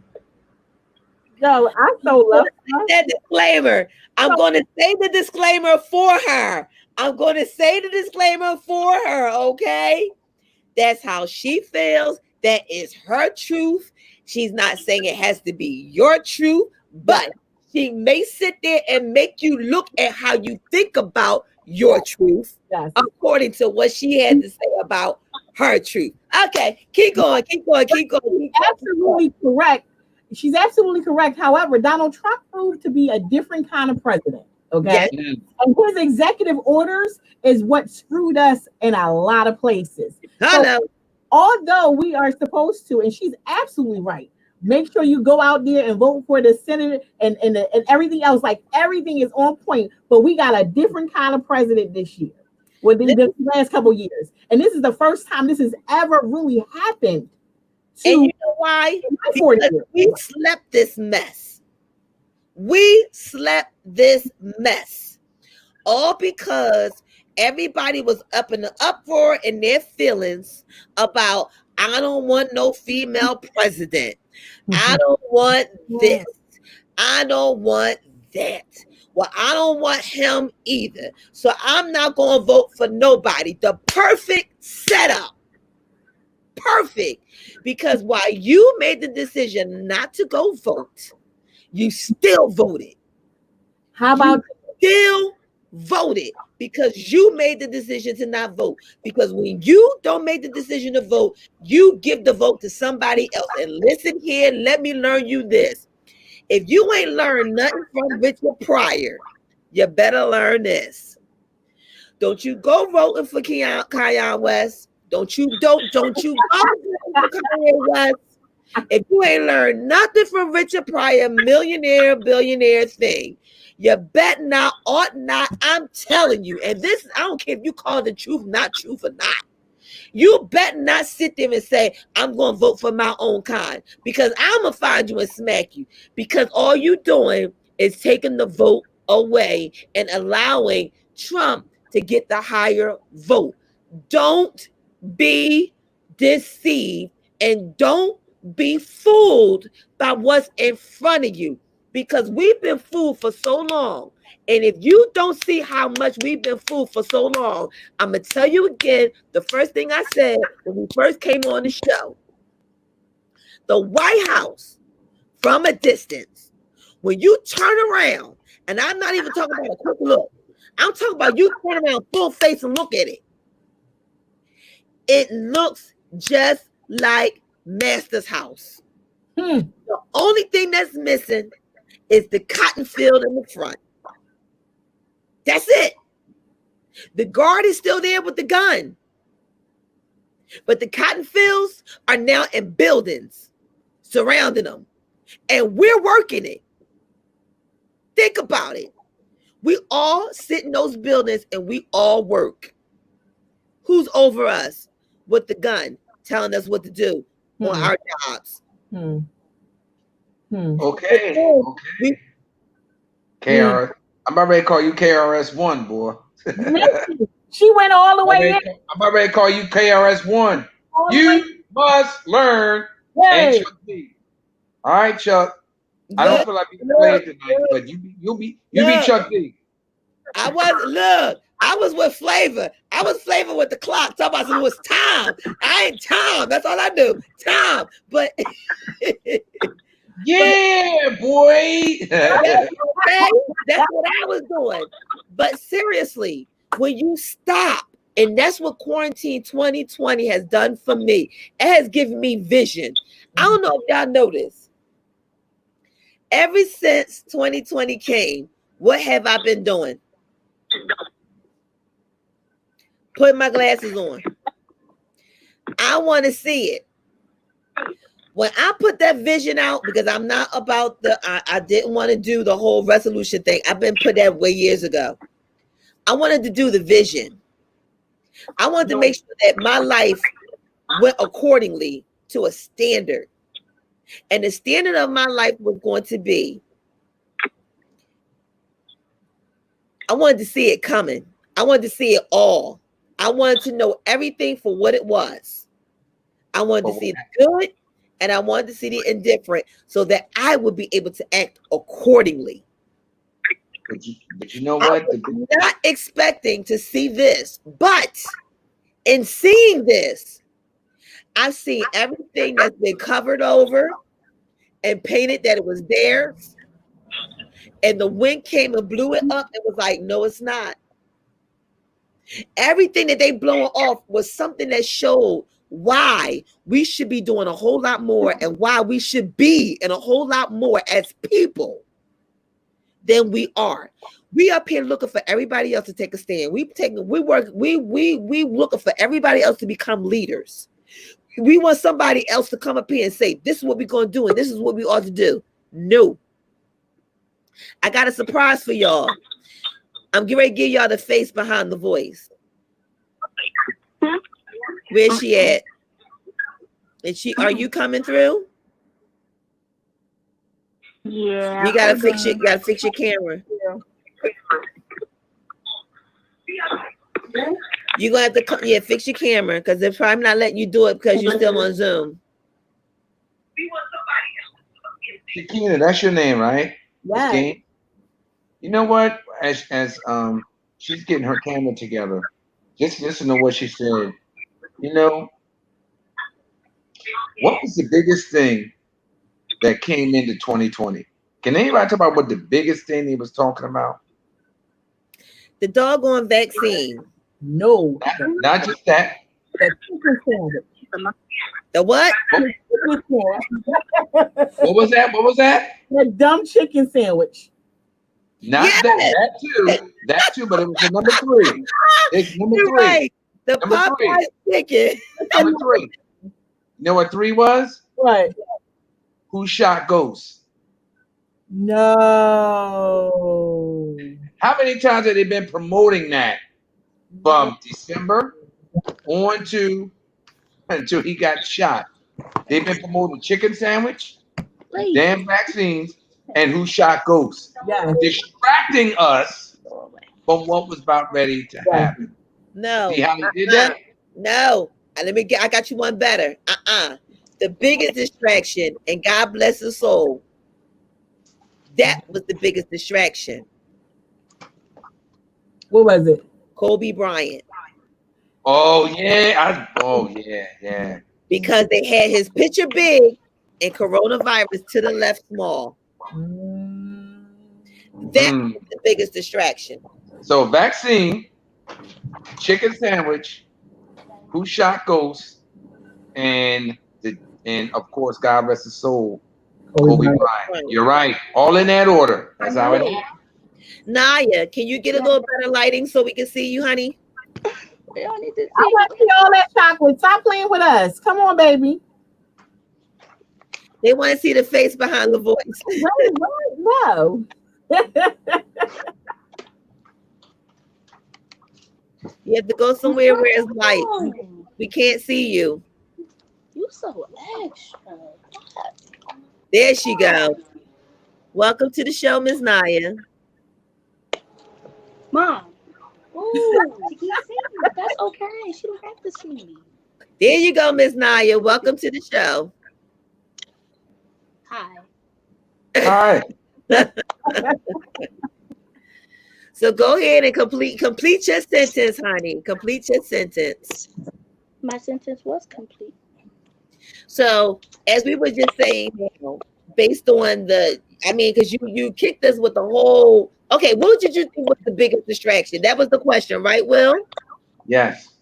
What was the big distraction that you say that they got us all off our rock pertaining to the issues of today for quarantine 2020? We said the Popeyes chicken and Kobe Bryant and the vaccine. What did you say? And you forgot one. You forgot one. What? Who Oh, killed and who Ghost? shot Ghost? I've never watched an episode of Power ever, so I don't know who shot Ghost. But I wouldn't say Kobe. That wasn't the distraction. The man lost his life. I don't know. That chicken sandwich was horrible. I don't know. It was like nobody thought about COVID because those different things was going on, and that was like the big thing to do. That was like Well, those things happened before COVID. I don't think. actually it happened. Let's talk about COVID. this entanglement going on with Will and Jada. That's a Oh Lord, did she do it? Did she do it? She talked about the entanglement. Jesus, Lord God. Like, well, everybody been having entanglement since then, but this is okay. You know what? Can I say something, ladies? Somebody call Jada and Will. You know what, ladies? Miss Shakina, what's your name again, young lady? Naya. Now, hello, Naya. How are you? Just, you know what? That word entanglement. I mean, for years. I mean, from the stories of Lucille Ball and three men she had, vice versa, Excuse and me. all. Can you just be clear? Oh, Hollywood has No, always been. no. Can you be even clearer? Can we just call it what it was? Oh, okay. Hollywood has always been drugs and sex. That's how you get it. That's how you get further. Pedophilia. I Uh, feel like yeah. All that stuff has been in part of Hollywood for years. Fatty Orbuckle to R. Kelly. You know, this has been going on for years. Hollywood has had open marriages for years. There are people who are straight or people who are bent at elbow that are married to straight people so they can keep that image together. It's all about a brand. Okay. So for years, the young lady mentioned about Will and Jada. For years, even when Will Smith was up here in Philadelphia, when he was the Fresh Prince, Will Smith had a reputation. Jazzy Jeffy was smart. He stayed away from that. But once you get involved in that Hollywood game, that's exactly what it is, a Hollywood game. Now, that word entanglement that everybody's using, I mean, there's people who's broke that's been in entanglement. So let's just keep that real too. Can But we be even clearer? Can we just call it what it is? open marriage? An affair, okay? They An weren't affair. together. They But weren't that's nothing new. That's That's nothing new. nothing new. It's only an entanglement when you're what should I say it? When you make this amount of money and you live in this type of era, that's when it's called an entanglement. But when you down here where we are, you just had sex. That's it. And let's not forget about Nick Cannon, with it's so convenient. Well, I'm not gonna say convenient, but he got fired from having the one that's Professor Griff.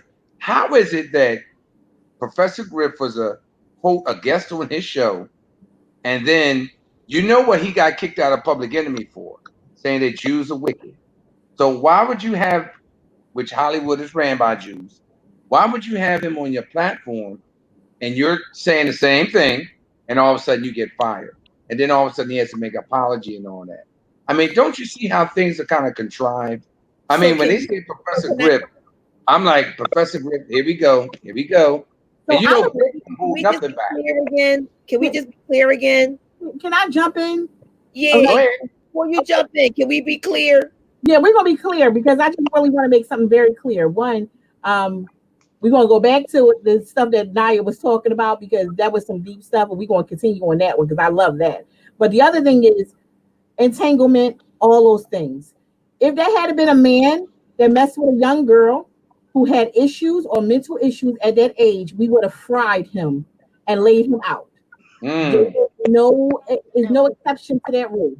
That was different. Although he was a grown man, he still was a mental child that she brought into her life. Right. Right. So the same way that we would did that to a man, she is no exception to the rule. Because had that been my son, I'd have whooped her ass. Sorry, not. It is what it is. I'd have whooped her behind. Don't the boy is crazy. He's a little emotional. Not to say like crazy. He's a little mental, and we can tell by the songs that are coming out right now. He's still in love. He's still in love. He's still heartbroken. There are some things that's going on. But you stepped into something else. I'm trying to remember out of the entanglement. What else did you talk about? Oh, look at her. I can't deal with her. She just I didn't do that. That's our engineer at this point working the screen. You said something else, but it wasn't about entanglement. What else did you talk about? She did. That was what she talked about. She talked about the entanglement. No, I'm talking about I can't think of his name. Will. Will, what else did you say about it? You said something else at the entanglements. Entanglements. You talking about you talking about years. Right. So Nick Cannon did not have to apologize. Oh, there you go, Professor Griff. How he did not have to apologize. Okay. At the end of the day, it was his choice to be a man and say, you know what? I might have offended some people with this. And guess what? I decided to be a man and a king about my stuff and apologize to people that might feel some type of way. It's okay. We're not upset. I think a lot of people were mad that he hadn't apologized. He didn't have to apologize because what he was saying was absolutely true. Yes. There was nothing false about what he was saying. I think that when you have a platform, you have to be extremely careful when you step into. And I even have to be careful. Shauna, I tell you, Shauna, listen, I'll be like this. People be like, can you come over to come talk to? I'll be like, no, man.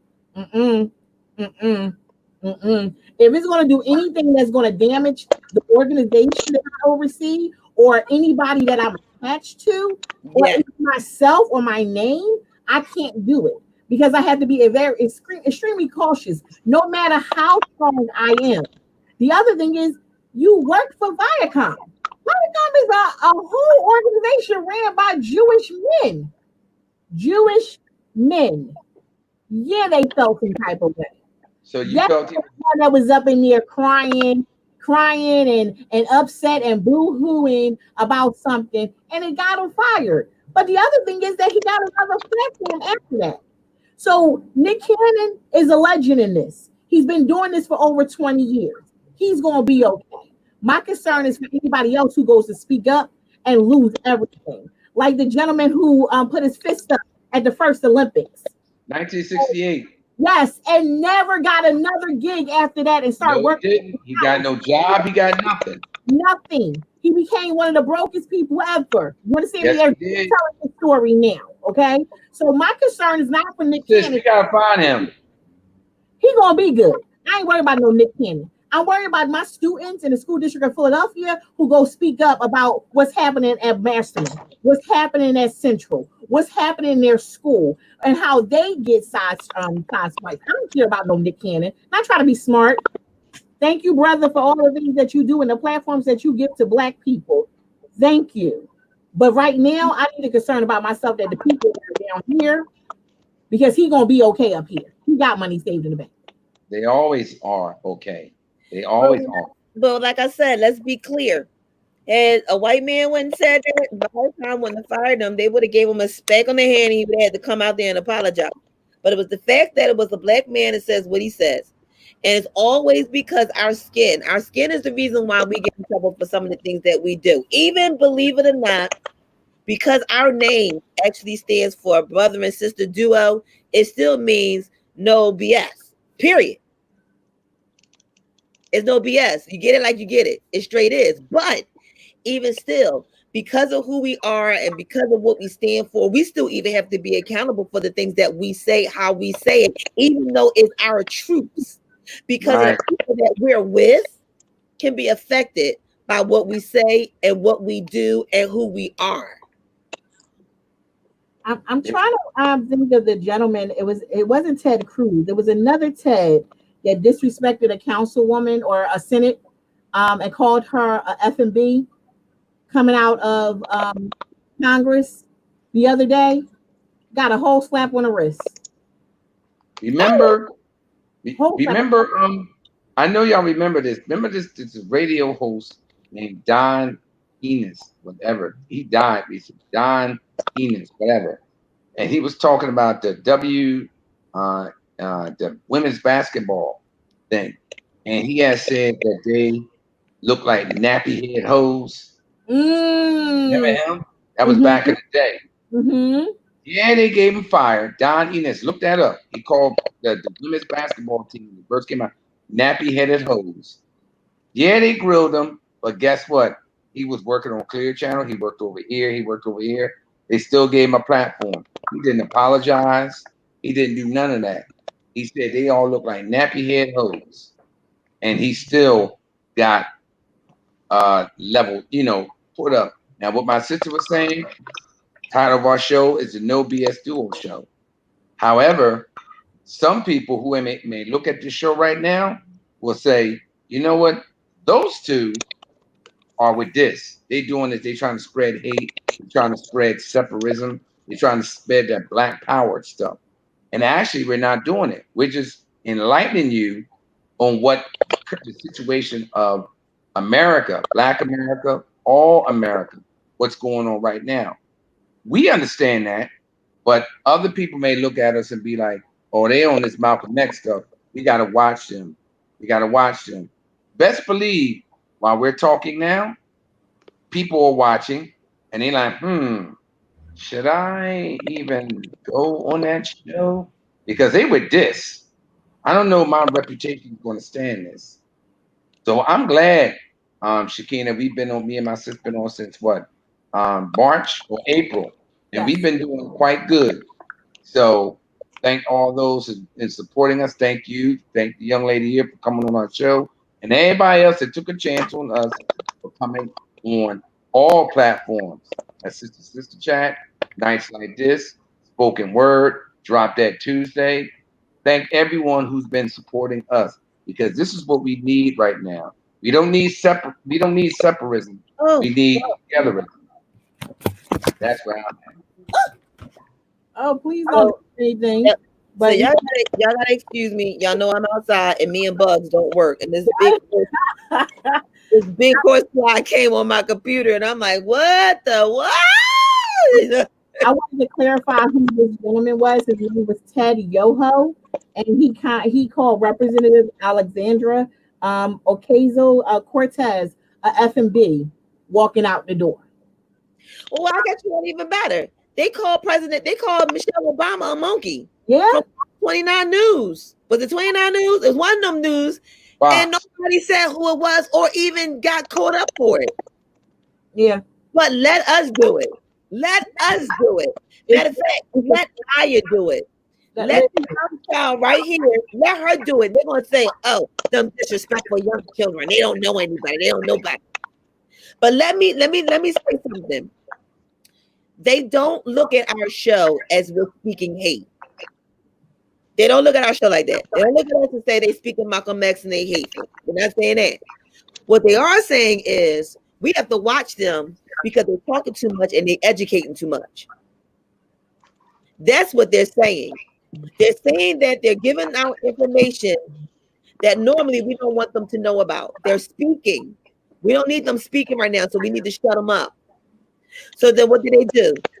They put copyrights out. They put disclaimers out. They say that we can't say this, we can't do this, we can't do that. They always find a way to silence us. But I'm just so glad that we have young people like Naya that says, I refuse to be silent. And I'm very grateful to her mom that even backs the fact that she's not silent. She'll even tell her, Naya, I may not have done it the way you did it. And she'll discuss it with her. And maybe Naya may say, you know what? You may make sense, but to me, this is how it meant to me. So I'm gonna ask Naya another question. Naya, how do you feel about this immunization shot, this vaccine? How do you feel about that?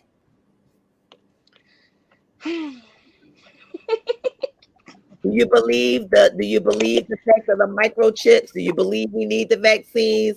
What do you believe about that? We're talking about the microchips for a while. Yeah. I feel like, honestly, vaccines don't, they, blah, blah, English, not you. The vaccines, all vaccines have strains of whatever they're supposed to be vaccinating in the vaccine to like get your immune system regulated to it so you can be normal. So honestly, just giving people the disease that you don't want them to have so that the body can build an immune system. I feel like the way we can just bypass all of that is if everybody wants everything to go back to normal, you gotta be okay with death. We gotta lose some soldiers. Everybody gotta be a team player. If everybody we all open the world back up, I say let the best immune system win, and that's what you gonna have to deal with because this is not ideal. Living like this is not ideal, and I already don't follow directions, so I don't see this going well for me. Because if I want to go outside, I'm gonna go outside, and that's just it.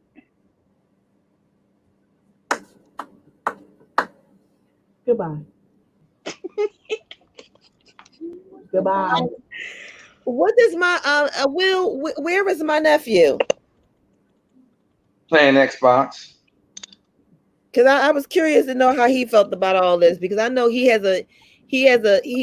feels some type of way when he can't have his scheduled fun day. Mm-hmm. And it'd be I would love to hear him say how he feel about that. Because it's oftentimes I always say we already know how we as adults feel. But how does the children feel? What do I they can't think? complain. I got my hair and my nails done, so I can't complain much. I have everything I need. I'm You want to hear two people talk Yeah, I want to see what he has to say. real quick? Yeah, sure. That's if you can tear him away from the computer, because I don't think you're going to be able to. Listen, that's that mute that you gotta do when you're calling a child out of their room. I did that already. Yep, because they all stuck. You said you want to hear how an 8-year-old sounds? How your nephew sounds? Come Sure here, do. John. Oh, I'm Shauna. You got 8-year-old nephew? Interesting. He's coming here around. Come around here. Come around here.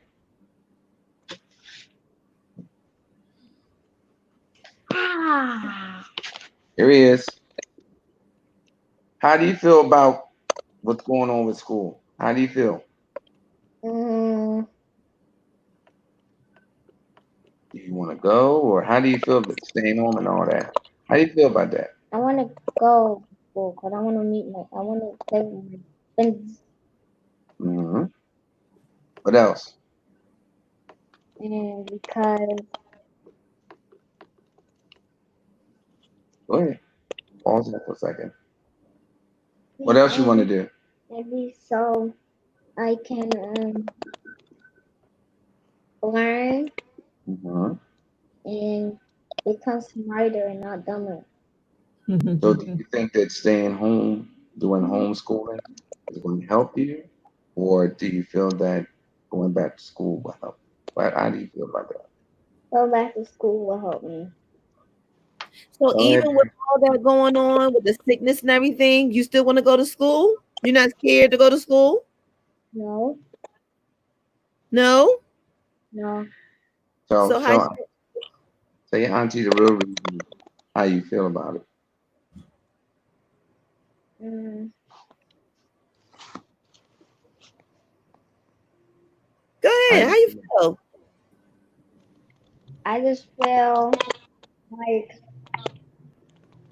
I deserve to be in school because when I be in school, I get more smarter, and when I do online, all I have to do is just watch videos and it's too easy online, and I want it to do on real school when I go there. So let me ask you something. So you're saying you want to get back to doing what you used to normally do, like see people, play with people, talk to people, play football, and see your little girlfriend, right? Yeah. He said, Yeah, I yeah. see when I said little girlfriend, your eyes lifted up from that game, didn't it? Oh my Jesus, this big behind fly. Good Jesus, good Lord. Oh, this thing about to scare me. And Mariah! Get Mariah too. Mariah! This young lady, she's going, my stepdaughter, She's going to ninth grade. Tell Mariah come downstairs. Tell Mariah come downstairs. He said he want to go to school to see his friends. That's unfamiliar to me. He said he want to go to school not only to see his friend, but he want to see his girlfriend. Did you see how his eyes popped up when I said girlfriend? That's unfamiliar to me. But she said that's unfamiliar to me. That's how you But get at that. it's weird because you know the normalcy of doing things today, like you can't go out, you can't have, you got to try to have in order to have a girls' night out, it's set up a certain way. Relationships are hard. You're trying to have a relationship or even looking for a relationship. You can't do none of that right now. Like lies. That is lies and lies on top of lies. No. It's hard. I'm not going online looking for no boyfriend. I'm sorry. Listen, I'm gonna tell you this. More people have gotten dates with their mask covered because don't nobody really see their face. Exactly. That's how you get more play when they don't see your face. I'm just saying, more people have gotten. Listen, I don't catch the vibes anymore because I walk with a certain like don't bother me kind of thing that makes you not even embrace me. However, I have seen some women I've looked and gone, you're not looking at my eyes. You don't see that? Sis. Yes. You remember Mariah, right? Yes, Mariah. Hi, honey. Hi. So how you feel about the fact that you're supposed to get ready to start high school and you're in a pandemic? How does that, better yet, how did it feel coming out of 8th grade and now still in the same situation and now got to go to high school this way? New people, new teachers and everything. Like, how you feel? I'm kind of scared, and it's kind of hard because the things that I learned they didn't learn in the regular high school. So now I have to go in there not knowing as much as they think that we know. And with the whole pandemic, kind of crazy because you don't get as much learning in as you need to, especially going to the ninth grade from the 8th grade. So you're saying that what you should have learned or could have learned in the 8th grade, you didn't. So you're going to be missing that piece going into the 9th grade. So it's going to make your transition kind of hard. Yes. Are you ready to do homeschool or you want to do two school? What she said about the homeschooling. I want to do the regular school. I don't want to do. So if they tell you to go to school today, you going? Yes. Even with this pandemic going on, you're going? I will bring my mask, my hand sanitizer, my gloves, and all that. I don't have one. And it's amazing because, like you said, it's the new norm. They want to go back to normal. What do we do when our kids want to go back to normal and it's to a deadly situation? Children are resilient, and we have to remember that all the time. They are resilient. They are us. They're rebels and everything else, and they don't see what we see. But the good thing about it is, oh, don't do the close up, baby. Weird stuff right now, but Girl, no. Go ahead. You look fabulous. You look fabulous. Our shortcut. I'm loving the shortcut. Our babies are extremely they're extremely resilient, but at the same time, I tell people all the time, what would children do in classrooms? And when they go, oh well, it's okay, kids can just be in the room and be okay.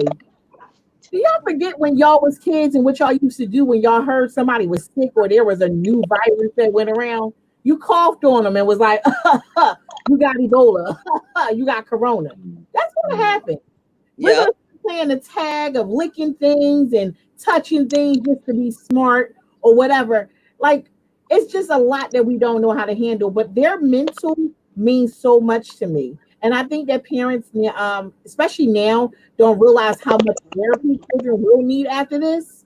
Because when you start kids in school and then you like abruptly take things from them, that's a problem. That's a problem. They were already having problems already in school and trying to develop themselves, grow up. I don't know how old this young lady is. She looks about by 13, 14 years old. That's a How old are development. you, Brian? 14. She's 14. Yep. So I there's remember development. 14. Oh, that was so much.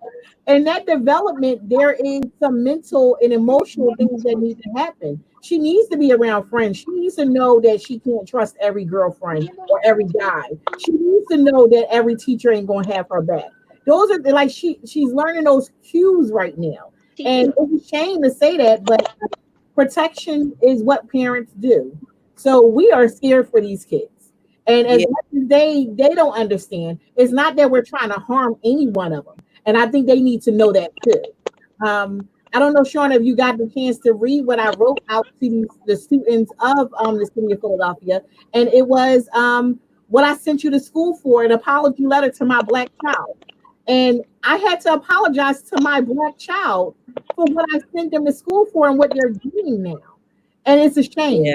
So let me Shakina, apologize to all the kids that may be watching this right now who are feeling Shakina. some type of way. Yes, my love. My daughter and my daughter goes to what school you go to? She goes in Lancaster. She's up in Lancaster, BA, Lancaster, which is still part of Pennsylvania school system. My Mm-hmm. son, he's part of New Jersey school system. Mm-hmm. They both go to schools that help them out academically. So you see where they're coming from with, Yes, they would like to be in school and all that stuff like that. yes. And it's a different ballgame out there. I think that Lancaster is doing something totally different. They might be going all remote. I'm sure. You don't But want to for hear that. You don't want to hear that. She's shaking her head like, oh God, don't do that. and they She might already be. said she don't want to be home no more. I know. And listen, who wants to be home with their parents all day? I really don't want to be. I I'm do. working home now. I Hello? do. I want to be You want You to home. be heard now. See, Shania wants to be home with her I mother, but don't. her mother be running the world. I do not. my A, dis- kids, a my kids are probably, disclaimer: I do not. but yeah, I right. want to be I do home. not want Personally, do not. to. Okay, engineer, don't make me mute your phone. But it's the truth. You don't want to be home all day with your, mom, but some of them do. And the reality is that, when you have had bad experiences in school, or you haven't had, the friendship that you want or the teachers that you need and everything else, it sends bad vibes to you. And some kids are going to want to be home. But the children who are like, thriving and want to be with their friends and want to hang and go get a slice somewhere, or like, or on basketball teams and everything else, they want to be with their friends. And Or we she can get into them 3 o'clock fights like they still do. But now yes, it gets even better because here you finally get the opportunity to be free and go away to college, and now only been in college for maybe 6 months to return home to be back at the restriction bound. That's a hard adjustment. it is. Tell me about it. Is Ah, so how about you tell us about it, sir? Tell us about it, sir. Oh, see, no, I'm quiet behind the scenes. Nice try, though. No, listen, go ahead, Hey, express it. No, AJ, seriously. AJ, Seriously, express it from your point because me and you both have this same So feeling. it's not really nothing to really express. It's just the fact of the matter that, like, when you go off to college, you're an adult, and like you sit there and you got responsibilities and everything, and you live on your own. But you come back home, and you got your mom telling you you're not grown, you need to be in the house by a certain time. And I still got a reminder, I'm 18, but now I'm 19, and it's just like, what's going on here? And it's like a power struggle because it's going between the fact of I'm not a kid, but I'm not officially an adult yet, but legally I am an adult. And she mhm. gives me that same speech. You can get arrested or go to the military. It's the same speech. And one It, thing I learned was if you stay in the house for a very long time with your parents, they will drive you crazy and you them. mm, it is is a that life. true, y'all? Is that true? There's a reason why I hide in my car. Listen, I mean, There's a reason why I own noise cancellation headphones. how about that? Mm, Listen, I created my own oasis in my bedroom. If we got like if y'all see curtains are like yellow, red, orange. I have a mini refrigerator in my bedroom. I have all that going on just so I can leave my children alone and they can leave me No, alone. I literally have to leave the premises. I have to leave. Good for I that. have to go away. I have to disappear for 24 hours and then come back. It- and that's okay. But I think that people need to understand that people need breaks from us too. And it's okay to say that I don't want to be around my mom and my dad right now, and I want to be with my friends. It's okay to say that, and we have to give them space to say that. And that's Yes, the problem too. We're yes, so combative with them. You better not say this, or you better not. No, you have to Yo, say, we gotta keep this on loop then. I don't want to deal with you right now. You really like you too much for me. Ain't that what y'all say? You too much. You Yeah. extra. Ain't that your word? You extra. I need no. My favorite word is like everybody got entanglement. My word is, are we doing this right now? And I'm looking up like, what? No, it gets worse. She don't even do that. She goes, get out. yes. That is my word. Like watch what I'm about to do to Josiah Isaac Gaines real quick. Josiah, get out of my room. Like you're doing right now. And you know what? And that's the new normalcy. Because it's like I'm grounded, but I'm not rooted as hard as Jared is coming across the line to say. Now I will tell Jared that yes, you are grown, but you're still under my care of responsibility. And that's the problem right there. So therefore, we still have to have the conversation on some things. Right. And some things that you were able to do while you were away, but you still needed to have communicated that with me because in the event something happened to you, I'm still held accountable right now. Right. And my thing is, I always, and I have to remind him because he's his mother's child. And his mother's child was 18, 19, saying, look, I'm grown. I'm not doing this. I don't care what you say. I'm out. Hey, Shauna, they saying thank you. Oh, thank you, baby. Thank you so much. I don't want you to go too far though. So, with that being said, I have to remember how to try to have a conversation, not with my girl, but with my son. Mm. And it's hard because I have to address him at the young man state versus me stating with a young girl. Mm. I have to talk to him on the level of I'm talking from mommy, woman, to son, man, and making it as look, your perspective versus my perspective. We seriously have the Mars and Venus thing going on in here every day. Your perspective on how you're talking versus the perspective of how I'm talking, me not understanding your dictionary, you not understanding my dictionary, what you trying to say versus what you saying, we constantly. I mean, and so I have a 21-year-old and a 19-year-old in my house, and y'all know you also know I have a 15-year-old and the 6-year-old. Jesus, Right. I don't know what I was thinking about. Let's not even have that conversation. I know what you were thinking. It's a child on, it's a couple kids on here. We're not going to do that. But the 21-year-old has to constantly remind me, Mom, I had my own place. You made me come home. Woo! And I have to go, you're right. She goes, I had a job. I have a job. I'm in college. You wanted me home. Okay. So I had to come to a conclusion with her. Right. As long as you let me know where you're going, Right. I'm okay. Okay. I just need to know who the people are that you're going with. Oh, Okay? I got you one better, boo. We looked at the movie. I looked at it 1 year and then I told him, oh, this is a movie you have to see. I never told him what to look out for. What But movie? But you know what? Let's go to the rebel. Let's go to this rebel right here. This little rebel right here. That one. Ha! Yes, there it is. That Spotlight, one right there. Shania. She is this one right there. When I tell you she has no boundaries of street, this one right here, I be like, she where? She how? I'm like, Lord, she look. Let me tell you something. I don't have to worry about her in the street.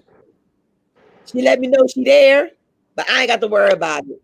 I recall she told what you told the young man when he asked you how old you was? Oh my god. Ah, y'all just be bringing up everything. I told the man I was 30 years to life. 30 years away. 30 years to life. Ah, In prison. yes, that's about right. That's Because, perfect. but So see, here's the I problem. really have no problems with her. I really don't. Let me ask you something before we get ready to go because our timing is coming to a close. This was really fun. I'm glad we brought the young people in because us as adults, we very rarely hear what they have to say. We be trying to speak for them instead. But I'm so glad that they have a voice. So Naya had said if she had the opportunity, she was put in front of a politician, what she would say was stop lying. Hmm. So let me Wait, I ask, have one more thing to say. go ahead. Support black owned businesses. Y'all gotta follow me on Instagram at Glossed Up Inc. One underscore. You know, Naya, y'all little daughters. Make sure they don't have no crusty, Naya, lips. I got their back. Oh, Naya. Yes. yeah. You know what? Have you heard the story of the Black Wall Street in Tulsa? Mm-hmm. We've been doing black businesses for a long time. Mhm. And it was, I mean, and if you read, and I told my 21-year-old stepson, read the story on Black Wall Street. Because 50 Cent or Jeezy, whatever his name is, had the Black Wall Street, the game and all that, Black Wall Street. And people look at it like it's just like, you know, because they're a bunch of rappers, Black Wall Street. But Black Wall Street actually did exist. What happened was um, how Wall Street disappeared. It all started over an argument. It all started with the eyes. A black man was accused of doing something to a non-black person. So what happened? The non-black people got together and they killed, burnt down. Uh, I'm trying to think of that word. Just tore Wall Street apart, all because uh, a woman said that this guy, which was African American, said something out of context to her. So they already was brewing about Black Wall Street because they were jealous because these are people who are descendants of slaves. They got banks, schools, dentists, hospitals. They had it going on. Within a span of a week, they burnt everything down to the ground. And you know what? It's to this day, like you said, support black owned businesses. We need more black owned businesses, but we can't let what happened, what 50 or 80 or some years ago, happen today. You understand what I'm saying? They're trying to do it by not giving us no loans. They're trying to do it by not giving us more opportunities. But we got to stick together. We got to make this thing strong. Yeah. Well, as Shania was saying, she is a black owner. Mhm. Um, Shania has her own black business that she's running now. And Very good. she's running, what is the name of it, Shania? It's on Instagram. What is it? Mm-hmm. Glossed Up Inc. One underscore. One more time, say it louder. Glossed Up Inc. with one underscore. Okay, make sure you drop it off inside the stream tonight. Make sure that you drop it down the name of your company because we do need the support our Black owners, and not only that, but our youth that are becoming young entrepreneurs. They are. Hats off to you, and talk about entrepreneurs. The No BS Duo show now will be promoting more entrepreneurs. So if you are a company that is happening to have your own business, you can now start doing advertisement on our show so that other owners and other people will know about the businesses that you own, because we can't support if we don't know. No, And we if can't. platforms like this, and we're supposed to be informative, also what should be also what we should be doing is not only informing you about the news, but we need to be informing you on where else to go. Now, let me say this. I know somebody's not going to appreciate what I have to say. I already gave my disclaimer, so I'm covered. Can we please stop categorizing ourselves and just shop? Yes, we do need to support our own more. We really do. But I need us to stop trying to separate ourselves, because what we're going to do is we're going to end up separating ourselves again. The whole point right now, we're trying to say we're not color. You see color. We're people. That's all I ever wanted to say. Well, We're people. well, I understand. can I shout out two entrepreneurs that I know? There's young. Yep, sure do. Shakira Gaines has her own art business. Her thing on Instagram is MP Glitchex. That's EMPTYGLITCThex.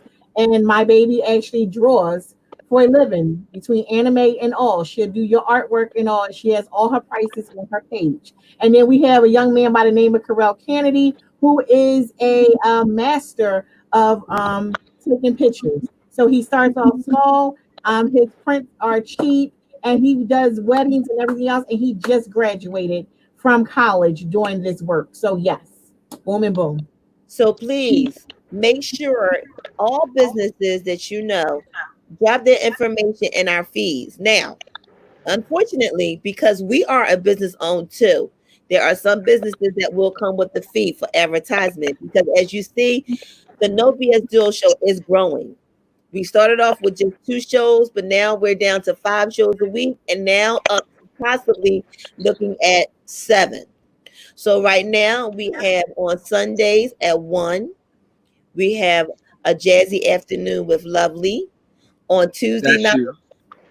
on Tuesday nights, we have nights like this, I Wish, Night Times at the Park, which are live showcase performances. Live, meaning is not a video. They are actually going to perform for you as if this was a show. And the only thing we ask in return is that you see an entertainer that's giving you love, show some love back, because that's their job.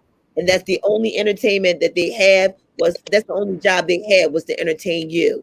So let's help support our entertainers that only look forward to working for you by entertaining you. On Wednesday nights, we have the Sister Chat with Kim Wilson. On Thursday nights, we have the spoken word Thursday nights with the power of 3, which was his poet Crucial, Miss Story, and Real Eyes Me. And then back here on Saturday nights for the No BS Duo show. Coming soon. Stay tuned. Cross the Crowns, Motivational Mondays with Joe Frazier. And also Fridays, Laugh Your Head Off Comedy Hour. So as I stated, the show platform is growing, and we're going to need you to help us to continue to grow. So stay tuned, stay prayed up. But most of all, we just want to say thank you, because we're not doing this for us. We're doing this platform for you, because we want to get to know as well as let you have the know. So Shakita, we want to thank you. But you know what, Maya, you have more. Did you have anything else you needed to say, Maya? You just call me Maya. Huh? You just call me Maya. You just call me Maya. I said Naya. Mm. No. You sure? I did want to speak to your mother. Is she nearby? Jesus. Is she nearby? We have one question for you before we go. Can she hear us? What's your question? Okay. So hearing Naya say that she want to go to school and she don't mind going to school. How do you as a mom feel about that? I had never said any of that. Now you don't want to go back to school. Naya said open up the world and let everybody immune system. I said let the best immune system win. How do you feel about the comment that she had to say there? How do you feel about my comment? What was your comment? I said if everybody want to go back to normal, y'all gotta be okay with people dying. Send everybody outside. Let the best immune system win. Um, that's just Naya being really sarcastic with the situation at hand. No, I'm serious. But her point is everybody wants to just get back to normal, and there really is never a normal. They just want to get back to doing what they want to do, the way they want to do it, how they got used to doing it. They're not subject to changes, and the changes are not wanted. The changes are unfair in certain situations, but it's just a thing of it's not ever going to get back to normal. That's just basically what it is. Um, there's been viruses forever. This is nothing new. This is not new to us of those that's been older, younger. It's newer to our younger population, but it's not older to us as grown-ups. But her sarcastics is just it's just what Naya say. It's just what Naya do. But I'm gonna support her in if it's a virtual learning or if they're back in the building, which I don't promote going back in the building right now. But anyway, I need to support her for her to continue her education. That's just what I'm gonna do. I don't promote it. I didn't have a good experience at school. I'll stay home. Well, she is going to a new school this year, so hopefully we will have.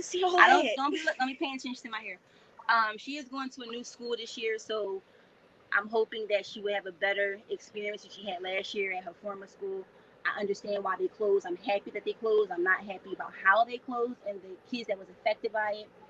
But we're just hopeful that it's going to be. No, I'm not even hopeful. I know it's going to be a better year because she's just going. Shania is the bomb, as y'all can see. So if she adapts to her environment and anything that she do, she's going to excel at it. So if it's home, if it's at the supermarket, or if it's in the school building, she's going to be all right. She's going to be good. Well, thank you for that answer. Thank you so much. So we're coming to a close. I believe we lost Shakita. And again, hearing from the youth is important. And I remember my pastor saying, "Yeah, y'all knew he was coming. Y'all knew my pastor was coming." I remember my pastor saying, it that a church dies when there's no youth in it. And I believe that's the same thing with what's going on today. I believe that we need to speak more to the youth about what's going on. I really believe that the community needs to go to the community and ask the community about what they need to do and what we should do and the things that we do need. Right. I believe the thing in regards to the statement tonight was the point of being life today as we know it in the normalcy. Are we embracing it or are we fighting it? Yes, we are fighting it as well as embracing it, but we can do it just a little more gracefully. And as far as trying to get back to the norm, I think we need to just let it go and get used to what the normalcy is and make the best out of that. And I believe once we realize those things, we will see that we're kind of better off than we were before. And when the doors do open up, we could be even better forevermore. Um, Anything else you want to say, Will, before we go?